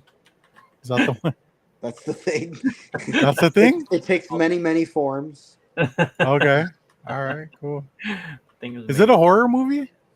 Yeah, Sci-fi I would horror. categorize it as a horror Sci-fi movie. horror. Oh. It's sci-fi thriller horror. Have you seen it, To Rob? answer Phil's question, I'm sure that I've heard it before, but I've already forgot. So feel free to share it again, and then I'll forget by the next time I watch it. So I think it's the shine in the eyes. There's a certain way they put the light in the eyes that shows whether somebody's the thing or not. I'm sure it's on IMDb. I tend to IMDb scroll after watching every movie for quite some time. Just Screen Crush or whatever. Jesus Christ, that sounds Whatever like a your lot. preferential But yeah, movie no, breakdown thing is. I'll have to. I think last time I watched The Thing, I was in like, okay, I'm gonna go watch that other one, and then I started it and something happened because I don't usually watch movies and not watch it all the way through. So something happened and I just Superman. ended Twice. but yeah, no. So I only saw the opening sequence when they were like diving in the cave or whatever. Not a cave, but like they were in that glacier, right? Mhm. Yeah. So I started that one. I did start watching Weapons. Electric. I really like Weapons. I enjoyed that a lot. Yeah, I did. I What did stopped I- watching it not because it sucked though. I just wanted to go to bed. It was like 8:00. It's bedtime. I'm up very late tonight. Okay, good. I I just enjoyed wanted it to a hang lot. out with you guys. I did see. I don't know if I was watching the special effects or whatnot, but there was a cool story in regards to The Thing and like how they filmed the opening title. You know how it does that whole burning effect, Mhm. and like how they made it do that. I remember seeing that on like one of the behind the scenes. We got Mo here. What's up, Mo? What up, What up, Mo? dude? Young World. I don't know. Why don't you guys have Mo make all the music for the show? Yeah, You Mo, can make us some fucking music, sick dude. beats. Make us some sick beats, dude. Then you can't get hit with copyright strikes. Oh, he could if he wanted to. It has to be trap music though. Yeah. Oh, All right. I think that's about it. Oh, did I tell you guys I got sleep paralysis earlier this week? That was fun. Fuck yeah. like a demon? No, just like regular sleep paralysis, man. Lame. I was at a I was at a location for my work, and That's vague. it was a tiring week, man. Working really hard. The weather just fucking, draining me, and it's actually kind of funny because so I went and took my break, right, 15-minute break, and they have a bench outside, like a table bench, where you could have your lunch or whatever. And I was tired, and I started scrolling through TikTok, right? And I put my arm on the table and I lay my head on the table, and I'm scrolling and scrolling. Next thing you know, I'm awake, but I'm not, and I can't move. And the thing about this area is there's a hill in back of the building, and that's where a bunch of coyotes are. And I mean, there's a fence; it's fenced in or whatever, but they are known to get through sometimes. And I could clearly hear the TikTok going off. It's repeating and repeating, and I'm like trying to wake myself up, and then I started thinking about the coyotes. I'm like, is this how I'm going out? Like, gonna get mauled by coyotes and be asleep the whole time While watching TikTok. We're not while gonna watching ever TikTok. forget While that. watching a TikTok on repeat. Yes, yeah, it wasn't a good one either. Probably some underage girl shaking her booty or something, where people Yeah. go like, "Oh my god, look at this old guy." I who's can watching only. this. I wish What was that he- were the truth, but it wasn't. And like you're over here, if you ever had sleep paralysis, if you ever had sleep paralysis, you think like, oh, if I lift my arm up and then slap my face with it, like but you're not moving. So eventually, I ended up waking up and didn't get attacked, and I was happy. But that was pretty crazy. That TikTok was going off for a while. So the story goes is that you were tired on your break, you Yeah. took a nap, and then you woke up. Yeah, pretty much. Cool. I took an awake Cool story, nap. bro. Robert, I was just thinking, like, okay, you don't really have to go to this length just to prove to your boss why you were late. Like, come on, bro. Just be like, Yeah. I fell asleep. I'm late. My bad. Robert, you forgot the tried and true wiggle your big toe.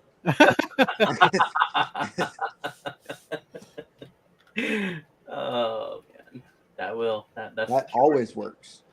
Yeah, 60% of the time, it works every time. I have never experienced that before, but yeah, seems scary. Never? Really? Not sleep paralysis, no. Oh man, I think I died once because of that. So you died once? Yeah, I was really sick, and I got sleep paralysis, and I had an allergic reaction to something. And I explained this before. I felt like I was hovering above my body. I could see my body on the bed. Yeah, you remember that when I told that story?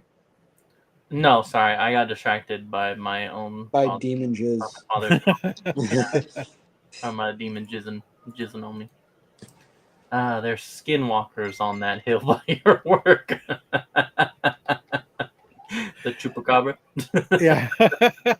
Fent walkers is more like it. Oh man. All right, before we do like pickups and stuff, I just wanted to keep it comics, and so I read some shit this week, and I wanted to definitely talk about one of them in more detail. But I haven't made any videos, but doing my Saga September, working through the trades of Saga. Definitely remember why I always love that series. It's really, really good. And then caught up on Ultimate Spider-Man, which I think is still good. What the hell? What are you doing? Oh shit! You can see that. My bad. I don't think they can see it. Okay, never mind. Go ahead. Okay, sorry. I went behind the curtain. Sorry. I was like, damn, I fucked up. Wait, Rob, you're featuring nothing. Okay. Oh shit! What the fuck is going on here? How do I fix this, James? Help me out here. Oh, here we go. I got it. Get back. All right, let's go. Yeah. I know this is the thing, dude. I noticed things were missing, and I was trying to replace them. Doing it as you're running the show does not help. So, what a fucking mess! We can see that. Okay, cool. Even better. You can see where it says like add media source, add file or whatever. Dude, that makes no sense why they would be able to see that, dude. You know what I mean? Like, that makes no sense. That means when you start a show, you have to have all your shit straight, dude. Because if it's not, you can't go back and fucking fix it, dude. I blame James for that. I feel like no, I was in the middle of telling a story and you decided to start messing with shit. All right. So, look at Rob's disappointment in this because on how unprofessional we are, dude. Hey, this is a low grades, baby. Okay, so look, I'm looking at the YouTube. So when you did that, it turns into the Creed Glizzy background. Yeah. So they can see that, but they can't see the whole like add a file. Okay, then fuck it. Whatever. JD's talking shit, dude. JD's just talking shit, you know. Okay, so Ultimate Spider-Man. Still think it's good. I don't know that it's as strong as it was. But I'm still enjoying it. What about you, Mr. Fast Stacks? Are you? I assume you're caught up on that. Yeah, I'm enjoying it. I'm waiting for the transition, the inevitable now at this point, where this story is going with the ultimate end and then the death of Ultimate Peter Parker and Richard Parker taking over as the new Ultimate Spider-Man. That seems to be definitely the where it's going. Yeah, I mean, because we got what, 4 more, right? 4 issues left. I mean, the whole. I mean, it could be wrong with him being also the Ultimate Venom. He could be turning around and all of a sudden become his dad's own worst enemy. That would be interesting too. Yeah, I did like that. I liked, obviously, you get your first Ultimate Venom. I like that intro. I like what they're doing with the other villain that has been introduced. Trying not to like do spoilers, I guess, but the other villain that they've introduced that is a group of people. Oh, okay. And you know what? That's been months ago. Screw that. The Mysterios. There are multiple Mysterios. I don't remember what you may have, but that's been that's months ago. Okay, so we're gonna go full spoilers. Fuck it. So the last one that I had read was the Harry situation, Harry and Craven and all that. Right. And when Harry was thought to be dead. Yeah, and I was like, okay, well, I'm pretty sure that's not the case, right? But how are they going to explain this whole thing? And the Mysterio angle, I did enjoy that twist, and it being, you know, Gwen and stuff like that. That was the crazy to me, the reveal that she was one of the Mysterios, and that Swag. What up, dude? Yeah, that was like, also, oh my god. Yeah, that was good. And then I think and then also the one that got me was Wesley, Kingpin's right hand, also being a part of this group and kind of playing like both sides. And so yeah, I'm still enjoying it. That's been good. And then excited to see kind of like how this all goes down in the next 4 issues, basically. And then I also caught up on X-Men. I think X-Men instead of Uncanny.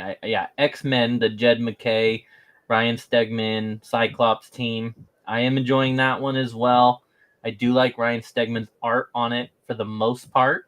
I think it just works for that X-Men title. It's a lot of cool action and shit. And then I caught up on Daredevil, which was a very, very long, over 1 year story of yes, Swag, I do believe that you are one of the 4. We appreciate you, my man.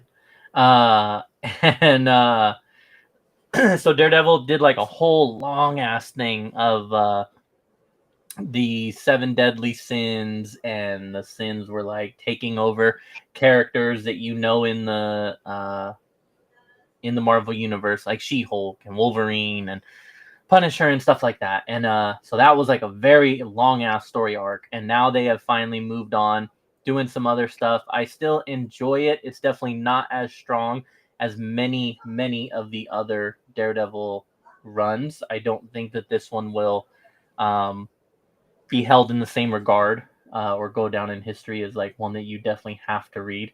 I have enjoyed parts of it though. And then I also read what else?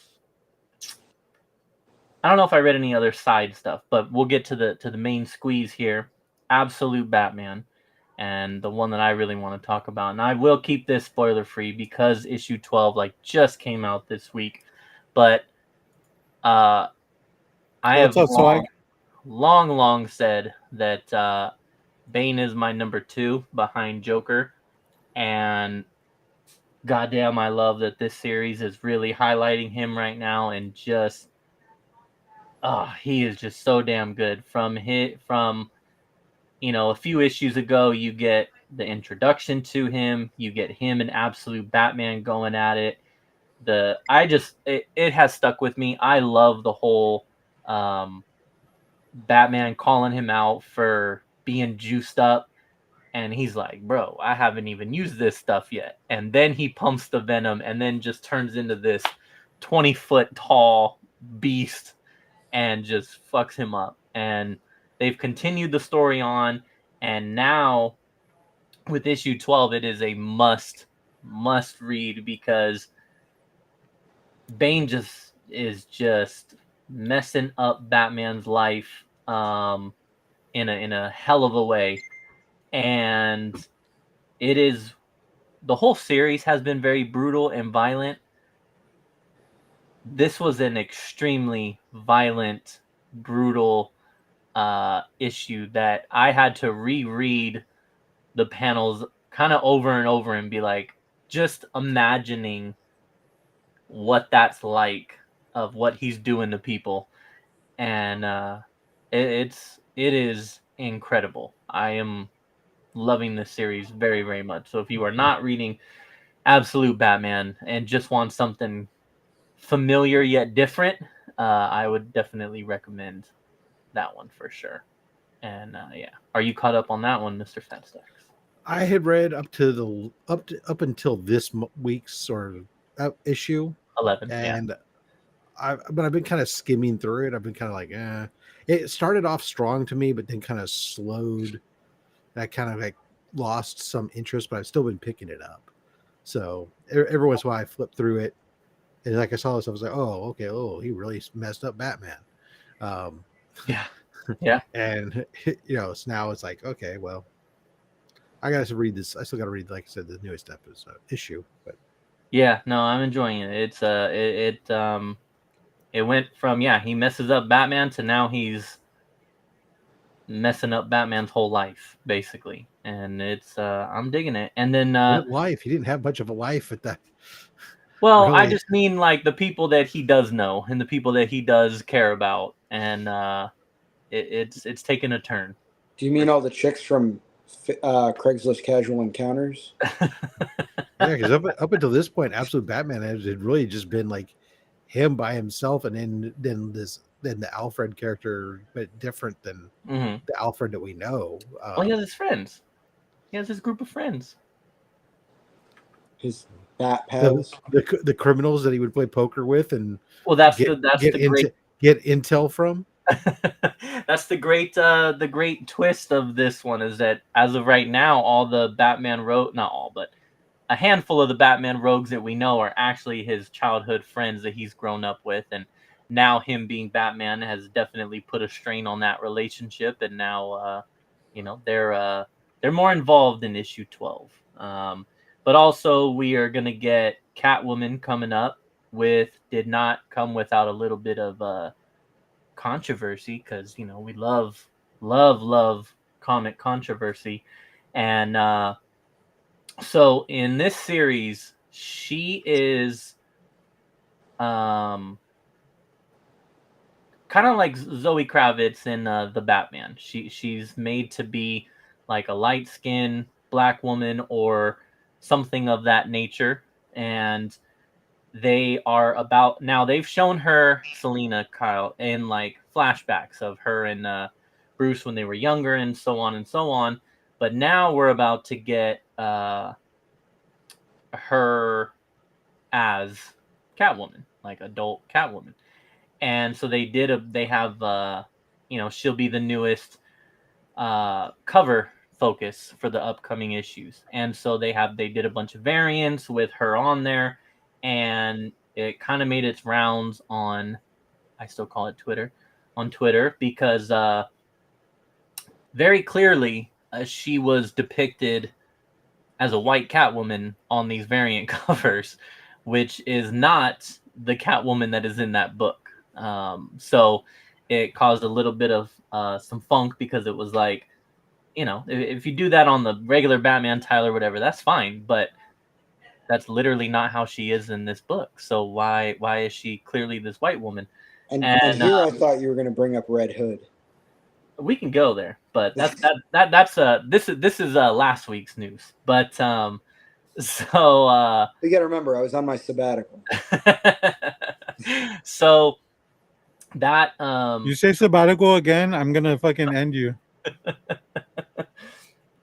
So that made some stuff, and Scott Snyder, he's been very active on Twitter with this series, like promoting it and telling people to reach out to him if you want like advanced copies, and reposting people's reviews and all kinds of stuff. So he saw these tweets and everything, and it kind of went around, because I think one of the artists that responded was Art Germ. he responded and said, because he has one of the variants, and he basically was like, "Look, I was told what to draw, and I was given the color code. I don't know what to call it, but the color palette that I was told to use." They don't give them the details though of the Right. They told him use this shade, L7XY, blah blah, and so he did. And so Scott Snyder kind of said, "Okay, look, we're gonna take them, we're gonna take the variants off, and we're gonna send them back to the artist. We're gonna update them, and so they're gonna make them, make her a few shades darker and more accurate to her in the book." And so I just thought that was very interesting. That not only did it make its rounds, but that it got fixed essentially. Obviously, I haven't seen any updated pictures, or the book's not out yet, but I just thought that was cool, and that was cool that like I said, Scott Snyder has been very active online, and so he was able to see it and kind of help address the situation and get it fixed. But and then I like that the artists were defending themselves. Like, look, man, I was told what to draw, and that's what I fucking drew. Like, don't come for me and call me a racist or anything of that nature. Like, no. So that's Marvel's. That's DC's way of firing people or getting them fired. But yeah, so I thought that was interesting. But yeah, I have been enjoying the series for sure. And I think, as far as shit that I've read, I think that's about it. Looking forward to reading some more shit here soon, but it's been good. There's some good stuff out there. But as far as the other book that was mentioned, the One and Done Red Hood series, lasted what, 3 issues? One. One. It literally just came out on Wednesday or Tuesday, whatever day DC. And they've already ended it. And it is a one and done series. And I think that they had the first. I think what you probably saw is they had the first 3 available for order. You could have ordered 1 through 3 or whatever. Yeah, but they're refunding all the FOC pulled it, asking for shops to send back the copies if they want their credit back and all that kind of stuff. And did any of you guys pick it up? Fuck no. No. Oh, all right. I am a big Red Hood fan, but I like that things need change and innovation. I understand, but I really liked his OG costume, and I understand that they don't want him to be in the same costume for fucking 20 years, however long it's been. But just when you nail a design, man, you fucking nail it, and they killed it with the armor and a simple brown leather jacket. It's so simple, but I love it. And I just I'm not caring for the new design of the character and how he looks, and it just doesn't do it for me. And so I haven't been picking up any Red Hood story. The last Red Hood story I read was Red Hood and the Outlaws, which I think is awesome, and I love that one. That's New 52 era, but I don't care for new Red Hood. I really don't. I think the Batman Arkham game design was kind of cool. That was a nice update, but other than that, I don't like it. Wasn't Bizarro part of the Outlaws for that series? That was later, not for that series. Okay. That series, it was Arsenal, Red Hood, and Starfire. Yeah. Mm. I don't like this Red Hood. Me neither. And Starfire was doing them all. Yeah, dude. Yeah, she was. Doing them all. They were having a little bit of a throuple. Yeah. Nobody was cold at night. Okay. Again, search Outlaws on that website, and you'll find it. Yeah. Look, and the things that Homeboy could do with that arrow, man. Some stuff can get shot into some places, and Starfire was digging it. Oh yeah. But but yeah. Anyways, that's all I got for comic talk and comic news. Stay tuned for next week, I guess. You guys want to get into some pickups then? Yeah. Yeah. Let's do it.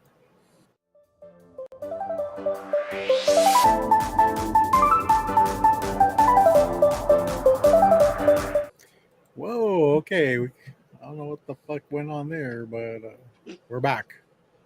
I just want to say for everyone out there that is relying on us, as you should be, to determine if you're going to keep StreamYard or Restream, just know to not hold anything that has occurred tonight against Restream.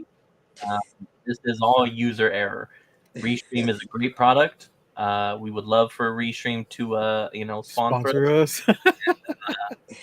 They are excellent. We, on the other hand, are not, and so it's all user error. Okay, let me just say. We in the biz the we name call of the that show. we call that PEBCAC. What is it? PEBCAC. Problem exists between chair and keyboard. Wow. Okay. Also going back to my my week, I had Korean barbecue today, which was fucking amazing. Nice. There you are. Good for you. Not as good as Rob's barbecue, but yeah. That's true. Well, it's not Korean, so you guys are. Well, I don't do Korean. No, I do. Yeah. I do That's racist. better barbecue. Yeah. That's racist. All right. No, it's not racist. It's just a statement of quality. It's a qualitative statement. That is all. All right, man. What do you All got? right. So You've been hitting up the eBay super hard. What do you got? So this one is from our What friend the fuck Kayla, is this? CB Clerk on Instagram. It's her homemade Superman comic, much better than the movie. It's got a note to James on the back. Oh my god! Hold on. How long did that take you to draw up, man? Unmirror your camera. There we go. I've been picking up some of the EC black and white 1 in 10 variants. Nice. So I got the Epitaphs from the Abyss and Shiver suspense stories. Nice. This one was really cool. I haven't read it yet. I might read it. I don't know. The War #1. It was the 1 in 10. Nice. I like that one. Wow. That's really cool. Again, buying for the art. Do you know who the artist was for that? Because you buy it for the art, right? Yeah, it just says Incentive Shaw. So I imagine the artist's last name is Shaw. Yeah. This Sounds one familiar. is in my pile to read. I will hopefully get to it tomorrow morning while I drink my coffee. Oh. Event Horizon is an awesome movie. I believe the movie's Deepwater Horizon, but the ship is Event Horizon. It is one of the greatest sci-fi movies of the 90s. Better than Grossly Aliens? underrated. And then this one, I've been searching for another copy for a long time. The Alien Special with the Tuxedo? the xenomorph in the suit, just banger cover. And this was my $25. That's a lot. That's a lot, dude. that was $10. Okay. All right. And I got it for $5. Yeah. This was my eBay find of the AARP. week. It is the Walt Simonson's Ragnarok artists portfolio. So I think there's only 250 or 300 of these that were made. But the cool thing is it comes with 12 artists' prints on the inside, and it's all the covers and variant covers from Ragnarok, which I loved Simonson's Thor run. That's like core reading and the Thor that I really enjoyed. And so when he did the continuation of the story, but he couldn't use the name, so he wrote it as Ragnarok. Thor is never named throughout it. It's just really well done. He did all the art, all the story. They're really, really high quality prints. And someday I'm going to get them matted and framed, and I will have them displayed. Wow. That's a lot. Along with my Sienkiewicz portfolios, the Moon Knight ones. But yeah, it's just, they're really, really nice black and white prints of covers A and B for issues 1 through 6 from the first run. But yeah, just You should get somebody to do colors for some of those. That'd be cool, if right? I find another one, then I will. But for now, these will stay black and white. But yeah, Walt Simonson does such exceptional work, and yeah, that's Thor right there, who never goes by his name. That is sick. Nice. And then I won't show off all the Hot Wheels I got that I ripped out of their packaging. Oh my god. If you love being triggered, make sure to follow Juice and Cookies on IG. Absolutely. If Yeah. it's in a box, it's getting removed. Nice. All right. Anything else? Nope, that's it. I'm poor. All right. I'm gonna go next because Robert's not even here. Now I'm he's right here. here. What the fuck you talking about? I'm already gonna I have never a even left. tough enough Damn. time following up that. I only have one thing today, and I have a video game. Full disclosure, I actually had this last week, and I forgot that I left it in my.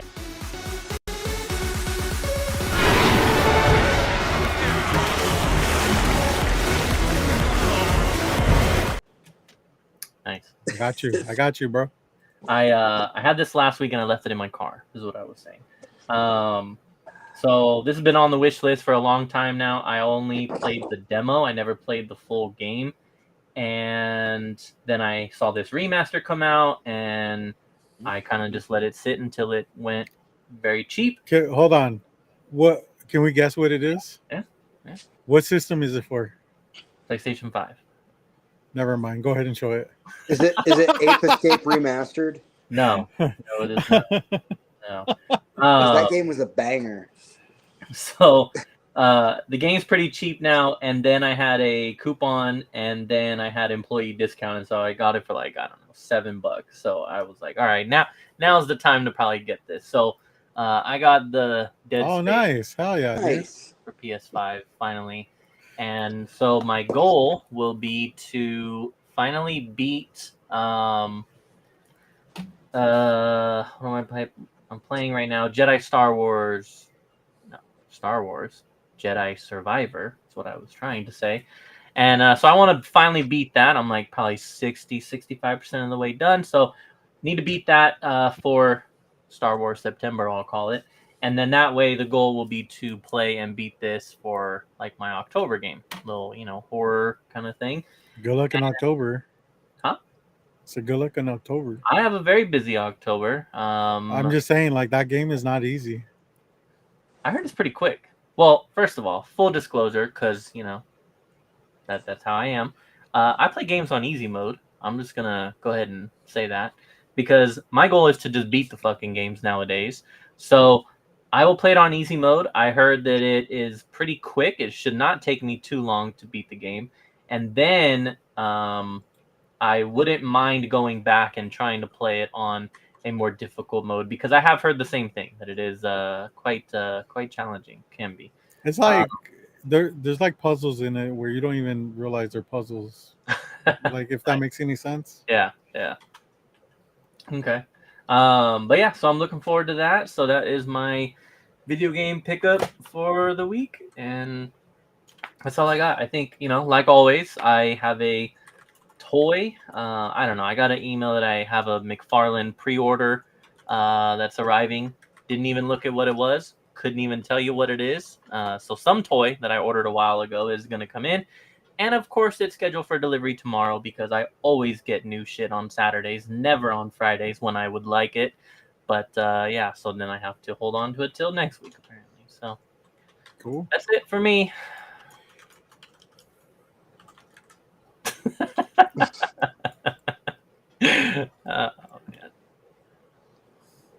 Hello, how are you? I have pickups. Oh yeah. We'll go quick and then we'll slow down for the better stuff. Amazing Spider-Man. I was a week behind because we had no Marvel 2 weeks ago. There's that Batman book that I need to read that we were talking about earlier. Nice killer cock. Yeah. Captain America. Dude in the background there. Okay. I like that. Been, of course, picking up all those reprints there, the first 10 issues of Fantastic Four. Nice. And, of course, the freaking end of the story arc. With number 24 here, we got Optimus and Megatron fighting. And then on this one, we had Megatron and Optimus fighting. And then in the freaking cover of the week, start on the back, and it goes around to the front with Optimus transforming and attacking. Yes. That's cool. You just, that movie's going right in your head as soon as you see that. That's awesome.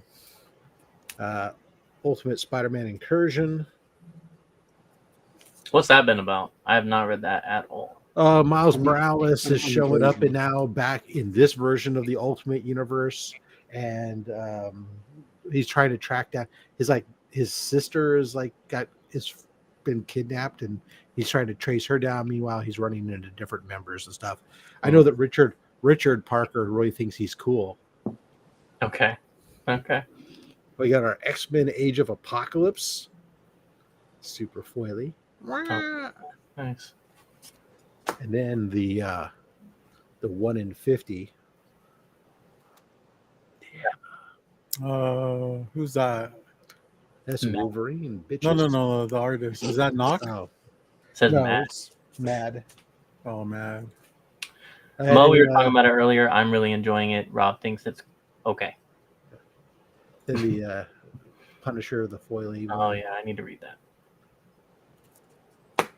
Hey, you better read it. Tony will kick your ass. All right.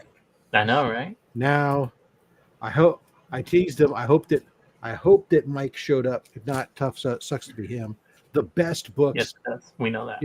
We got ourselves Nazi Werewolves from Outer Space, issue 1, signed by the writer. Nice. That nice wraparound, right? Boom. Oh, wow. Nice Nazi werewolf in outer space. And then we got issue 2, signed. That's a thick port bondage Siemens cover. over there in the back. Oh wow. Yeah, and what's crazy is like issue 1, man, they just like start. It's like no backstory, nothing. It's like, bam, here you go. Here's UFOs coming, dropping Nazi werewolves on the streets of New York, killing people. Issue 3. Damn. Is that Space Hitler? Yeah.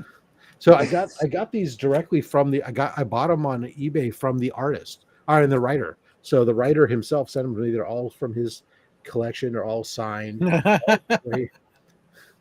That's awesome.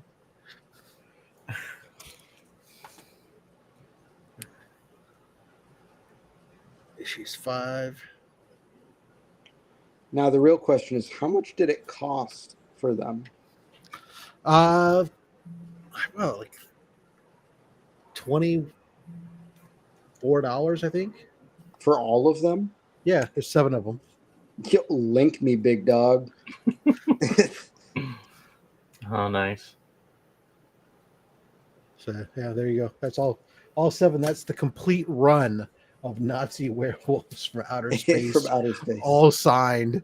It was like, dude. So what happened was we had one of the guys on Only Slabs brought issue 1, and we were like, well, dude, that's just so crazy because he for a while was trying to collect all the Hitler covers, and we saw that and we're like, dude, that's insane. And the next thing you know, like everybody was on eBay trying to find these things. And when I found the whole set, I was like, oh, I'm in. Then I also got this weekend CG, right? Unboxed the CGC.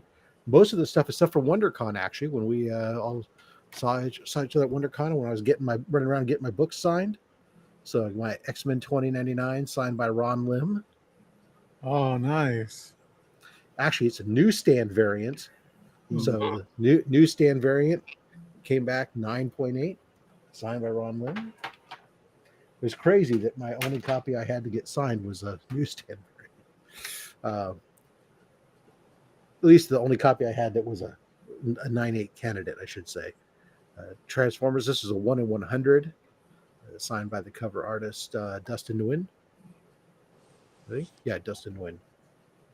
All foily. Nice. I bet you sending them through JSA saves you so much time, huh? Compared to like getting a witness, getting a witness and all that. Can I get a witness? What? Livio Ramandali. Look at that signature.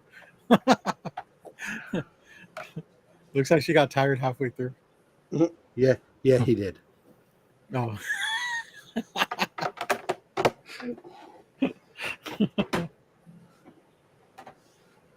This was Peter Smith. Oh, nice. Oh, yeah.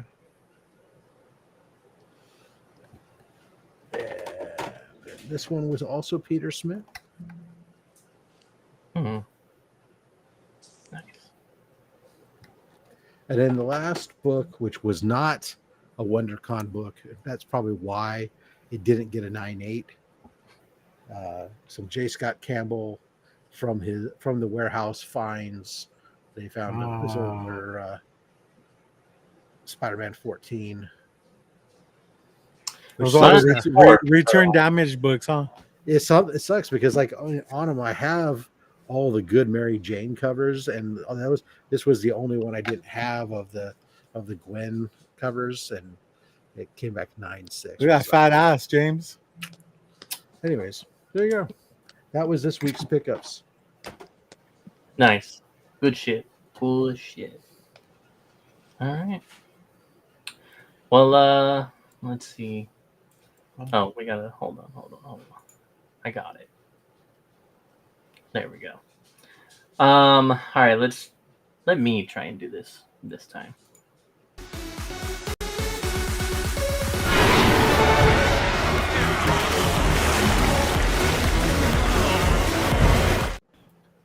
Double video game segment. Wow. Look at that. I'll make it very quick because I did not have time to really like look at any of this stuff. I know that Nintendo had their Direct show today. I know that they. Oh, I don't know if it was related to it or not, but they definitely did a teaser trailer for the. It's not video game technically, kind of the Super Mario movie, which will be Super Mario Bros. Galaxy movie, coming out like next year or something like that. So I really enjoyed the first movie, so I'm definitely looking forward to that. I know that they showed and announced a Yoshi video game, like a side scroller Yoshi kind of game. I kind of feel like the last one kind of flopped. Like it's called Yoshi Yarn or something like that. Well, and a lot of people are saying it's like really bad. So I believe it. Sabrina, way to be late. Way to not Robert the other day. Great job. Yeah. All right, so that was really it. I don't know if you saw it, Robert, or looked up anything, but like that's literally the only fucking thing I saw that came out of that Nintendo Direct. I did not watch it, but I don't expect much, honestly, because I was at GameStop the other day, and like the library for the Nintendo Switch 2 games is just fucking very lackluster, man. For a new system, it's been out already for a couple months now, and the amount of games that are out are, I would say, 80% remakes, which is fucking bullshit. And the other games that I've never even heard of. So yeah, the only good games or the only games I would buy if I had a Nintendo Switch is the ones that are developed by Nintendo, because I'm looking at other games and I'm like, okay, I would get Street Fighter, because Street Fighter 6 looks fucking amazing. I don't know if you've seen that. Oh, dude, especially because it only came out for PS5.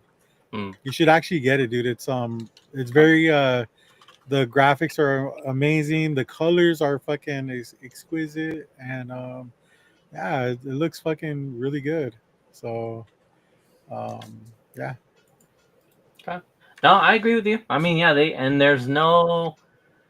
I think what's also like really holding it back is that there's no like game that's coming out that we know of that is like, oh hell yeah. I mean, sure, you got the next Pokemon game, but you can always count on a Pokemon game to come out every year, every couple years. So Yeah.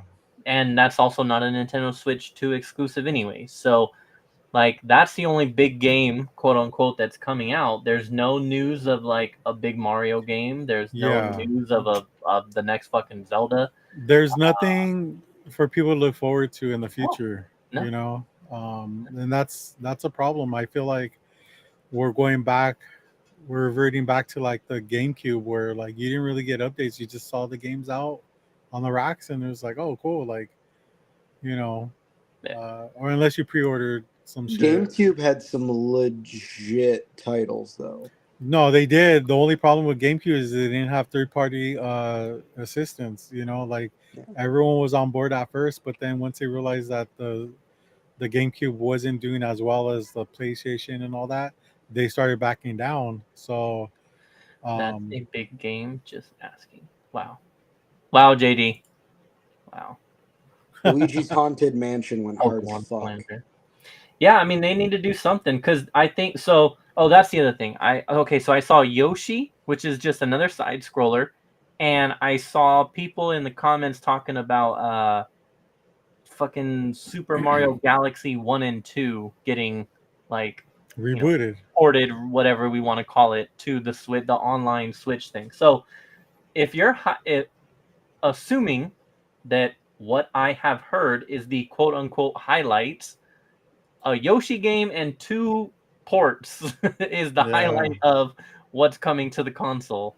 And like it just I don't know. It's not looking good, and And holidays are coming up. Like yeah, you needed a big game to like help boost the holiday sales, and right now you're gonna bank on Pokemon, which again, people are gonna be like, and you got to think like parents and stuff too, right? So parents are gonna be like, okay, but isn't that Pokemon coming out for your Switch that you have right now? Well, yeah. Oh, okay. Then why do I need to do the Switch too? I'm not buying it twice. So it just I don't know. I mean, obviously there is nothing coming out because if something big was coming out, they would have done it. You would have announced it now because again, you would be banking on the holiday sale. This is the time to announce shit like that, and if you don't have anything, that's pretty fucked up, No, they're gonna announce Grand Theft Auto 6 right before Black Friday to the in Switch 2035. Hell yeah! Oh man! Also, Joe, what's up, Joe? In. All of a sudden, all the fucking I was gonna. Dude, Joe talks so much, dude. Like I'm watching the chat, and I'm like, dude, Joe is fucking like real mouthy today, dude. Yeah. I haven't checked the chat. I keep seeing that we're getting tagged because motherfuckers just don't know that we do a show on Fridays. I know. I keep telling him like we're busy, and Joe's like, I don't care. Yeah, I'll make sure to bug them tomorrow during their show. But yeah, that's hard quotes you got going on there. But no, that's all I have for. Well, also, I noticed I watched a TikTok. So apparently, when Nintendo was doing these Switch 2 keys, there weren't. I guess they had said that they weren't going to do them for all the games, just some of them. And some guy went to a video game store, went through all the aisles, showed all the Nintendo Switch games, and all of them have keys. So it's like they're sitting here saying like, oh no, it's not gonna be for every game. It's gonna be for like the bigger ones or whatever. And it's like every single fucking.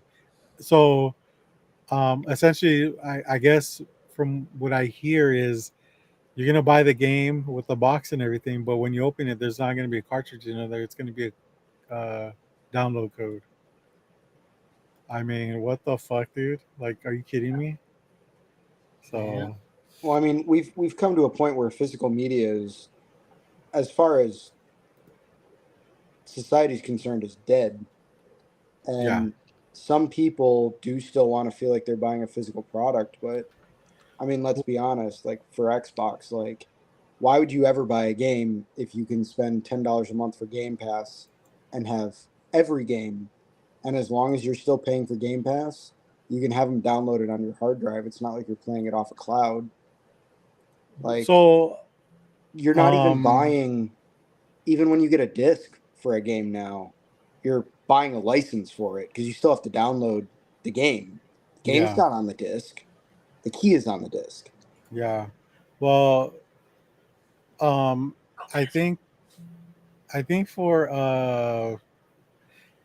video games, physical media is important to people that buy video games. I still feel like I think for movies is different. People that buy cases because they want bookcases full of games.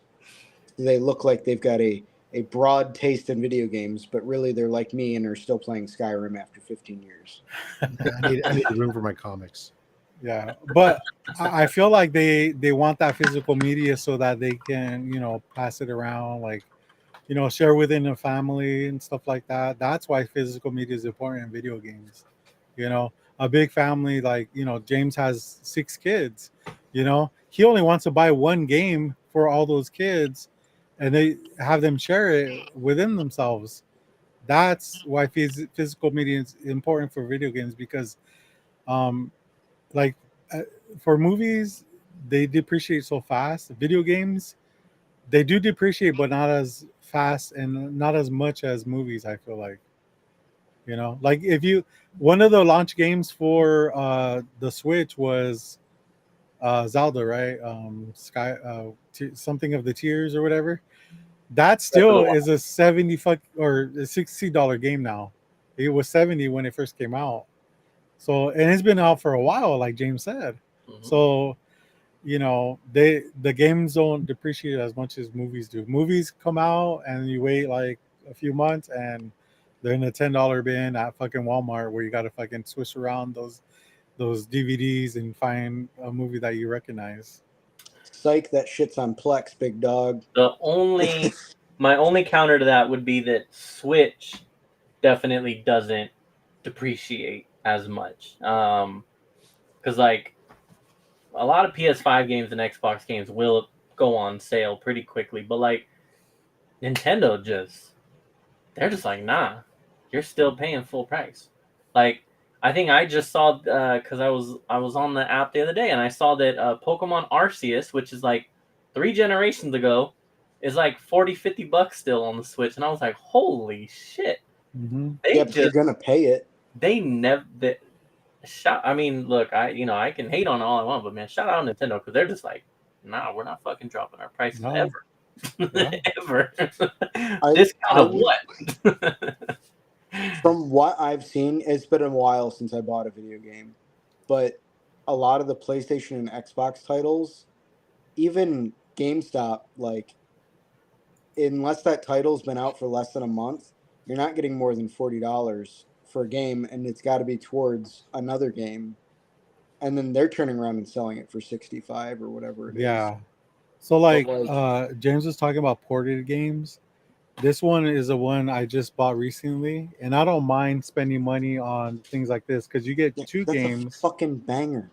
Yeah, but like, so that's a good point, Caleb, because it's already a banger game, 3 or 4, but you're getting both of them for $40, $20 a piece, and I mean, I feel like that's the way to go because you're giving people value, and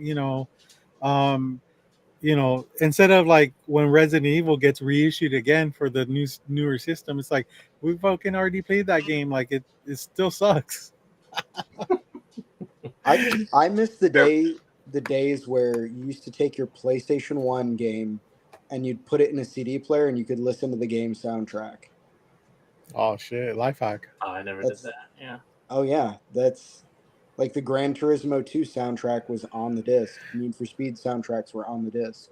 Oh man, that's cool. Nice. Oh, all right. right. Can't do that with a CD now. First, you got to find a CD player. Yeah, I know. Good luck. It's in my shop. It's in my shop. Little boombox had a CD player. Has a cassette. Yeah. The old 5-disc Walmart special. It's just a single disc player, and it's got a cassette deck on top as well, so I can play all my old tapes. Yeah. When was the last time you used it, Rob? The tape deck? Anything? I think I used a tape deck about like 2 or 3 years ago. I stumbled across. I was cleaning something out, and I found an old air check tape. So it is like back when you're in radio. For anyone who doesn't know. check. Well, so when you were in radio, what you would do is you'd bring a cassette tape back in the day, put it in the machine, and the machine only recorded when the microphone was on. Yeah. So if you were doing a 4-hour show, it would record just the mic set, so you could go back and listen, and you'd hear yourself in a condensed short time. So you could hear yourself go, "All right, okay, all right, okay, all right, okay." You'd hear your crutches, so you could work. Really hate yourself. Well, that's the whole point, was to identify what were those things that you were saying all over and over and over again, catch yourself, and then work on correcting those things. So that was one of the elements. I found an old air check from 91 or something. So it was like listening to myself from 91, and that was like painful. What a fucking dork. Hey, dude. Yeah, and I think at that it was like, you know, I was like a show. It wasn't even like my normal show format. I think it was a show I was filling in for somebody. So it was like I was on the college station. So it was like You weren't on their A game, dude. I get it. was like We I have was that here doing too. the I'm jazz. just thinking we need to find a way to download that, and then that be our intro. That's our audio Mhm. file. Oh hell yeah, dude! That cassette, I'm sure is long gone. I don't know where I put it, but there's It's probably still in the cassette player. I got tons of CD players here, CDs, just stacks and stacks of binders right down here from my DJ days stuff. Damn. All kinds of CDs from the late 80s, early 90s. Oh look, JD has 700 CDs. Over 698 of them are Pearl Jam. Different live bootlegs of Pearl Yeah. Jam. You know when they did that series where it was all live? They did a tour and they recorded every day. Yeah, and then like a they'd live sell one. another then they'd get another box set would come out with a slightly different mix. I know, yeah. And it was like the only way you could get this one song was to buy this $300 box set. Yeah. Well, Cool. that's all I got for video game news and just shit in general. All right, well, let's start winding this shit down. Caleb's got some fucking baby watching to do. Mm-hmm. I got fucking eyelid watching to do. All right, man, where can people find you, dude? I mean, you can find my Instagram, but I might not be on it at juice_n_cookies. It's on a sabbatical. Yeah, I'm on a hiatus. You ran out of Moon Knight? No, I ran out of energy to deal with social media. Yeah. Cool. Yeah, that's find me, follow me. I'll see you guys in 3 months. We'll be waiting. We'll be here. I mean, if you ever get bored, you can always jump on with us, right? Yeah, I mean, I'm still gonna come hang out with you guys, but the only reason I still have Facebook is to use Marketplace and Messenger. Yeah. Yep. Same. Well, not Marketplace. I don't really do that. I don't like meeting up with other dudes. I browse it, find some good shit on there. Is that what you said on Tinder or Grindr? Yeah, low ballers union for life. All right. Speaking of Grindr, what's up, Rob? Where can people find you, man? Oh, over on the Rob Fat Stacks channel, I'm cranking out content 3 days a week. This coming Saturday, tomorrow, that is, for those of you who are in the United States. The show Only Slabs kicks off. We got Big Daddy Comics on this week. So come on, check Is that us James's out. dad by any chance? No. And yeah, other than that, then Monday I got Monday we'll be unboxing a $200 comic book mystery box. So Ooh, another one. Another one. And this one I got nearly double my value. So. Wait. Okay, I might have seen this one already, right? On members only. Oh yeah. Oh, okay, cool. Yeah, if you saw the one that just dropped, yeah. I accidentally set it up as members only. Yeah. You guys watch it. It's a banger. Huh? Yeah. I can't believe you're keeping it, man. You should. I should be giving it away. I give away so much stuff. I know you do. Why stop now, right? I'm already giving away a Ultimate Fallout 4. So yeah. All right. Let me see. Enough. Cool. Oh, keep going, man. I know you got comic screen cancer. Yeah, comic screen cancer. We're 1 month away from having our quote unquote deadline that we're hoping to get everything in by. So if you're out there and you haven't sent anything in for comic screen cancer and you don't like cancer, I mean, if you're a fan of cancer, by all means, do your thing, man. Go do something. But if you think cancer is kind of a downer, then maybe flip through your collection and see if you got something that you'd like to donate. Maybe you've got a complete collection of Nazi werewolves from outer space or something. I don't know. Maybe you have a slab that's like you go, oh man, I really wanted a 9.8 or nothing. Well, I guess I'll donate this 9.6. Whatever. Or you upgrade a slab from your collection and you don't want to be bothered to do the eBay. It's a pain in the butt. Yeah. Just reach on out to me at Rob Zott Fat Stacks on Instagram. robs.fatstacks@gmail.com, and I'll get you the address. You can send it into Comics Curing Cancer. You can get a receipt that you can use to declare the value on your taxes as a donation, and 100% of the proceeds of us auctioning off that item will go to the American Cancer Society.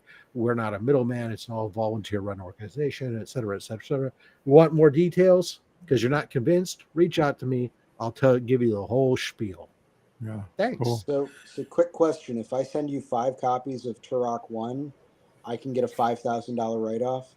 If that's what you declare them for, and you're willing to stand behind that when the government audits your books, absolutely. Perfect. It's Turok 1. It's because what we do, because with all donations, when donation in kinds, we fill out our part of it and we send it to you. Your response, we will fill out what we received, but you're responsible as the donor of declaring what the fair market value is. perfect. Nice. Who wants to buy a Turok 1 for $1,000 so we can set the bar? Write-offs for everybody. Yeah. Also, I think Rob, your camera has cancer. So At the end of the day, it was stable all show long, but it said 2.5 hours. I'm done. No, Nice. it was tweaking. It overheated. Yeah. Real quick, let me show this real quick. I thought James was gonna, but no. I got sent this by Cisco actually, and it made my day. Look at that. BioShock movie adaptation, story and filming updates revealed. Hell yeah, we're gonna see Big Daddy on the big screen, hopefully. Well, Big Daddy's comics will be on Only Slab this week. So yeah, I'm really excited about that. I won't really read all that stuff. I just Nice. There you go. Won't or can't? Also this Sunday I'll be beating James at fantasy football. So you can Oh wow. damn. Wow. That BioShock movie has been a long time coming. It's one of the best video game stories I've ever witnessed. So even better than Gears of War, not gonna lie. So all right, James, where can people find you can find me at the Comic Raider pretty much on everything. Soon to make content, eventually. Soon to make content. Well, I have been as I said, I've been reading a lot of Saga. So Saga September, I will just end up dropping a whole bunch of videos way too close together, and so we'll have that. I'm also gonna do like a little review of the box set that I have of it. I'll probably drop that over on the Black Sheep Comic Club. Make sure you check that out. Rob's Fat Stacks dropped a video on there last week for the what's in the short box, Tales of the Short Box, whatever the hell you want to call it. And yeah, so I'll have some content coming. And other than that, you can catch me here on Fridays, except for 2 weeks from now because I'll be at the Giants game. But other than that, you can catch me here on Fridays. And yeah, sometimes on. Knew you were a New York Giants fan. Shut up. Sometimes on Saturday on the Saturday Night Comics crew thing, Mabauer renamed shenanigans over there. Yeah. AKA Air Pirates. Yeah. That thing over there. But yeah, that's about it for me. And then Sunday, I will actually be winning my fantasy football matchup against Rob's Fat Stacks. And you can find out all about it next Friday. Oh yeah. All right. I just wanted the huge Saga. Oh, okay. All right. You can find me on everything Comics on the Edge. Like always, and my YouTube, Instagram, Twitter. I think I still have it, but you can always catch me here every Friday. Are you gonna be here next week, James? Yeah, I'll be here next week. And from the looks of it, I think that we're going to have to invite Phil on if he wants to come on. And me, Phil, and Rob's Fat Stacks can talk Saga because apparently they're reading the compendium too. I'm not reading. Yo, I got trades, man. I know. Yeah. So maybe we could make it a fucking the compendium's like the first Yeah. 40-something issues or something all in one giant paperback. Nice. So that way you should need to beat somebody and not leave them alone. Yeah. All right. Yeah, catch us next week for our saga episode with Phil. Already locked it in. Yeah.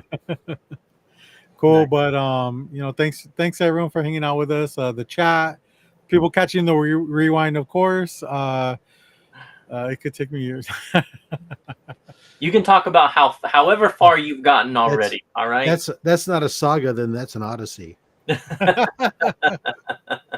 a trip to Mordor. All right, so just so you guys know, there won't be an outro because that's what I was trying to fix earlier, and everything just went awry. But yeah, catch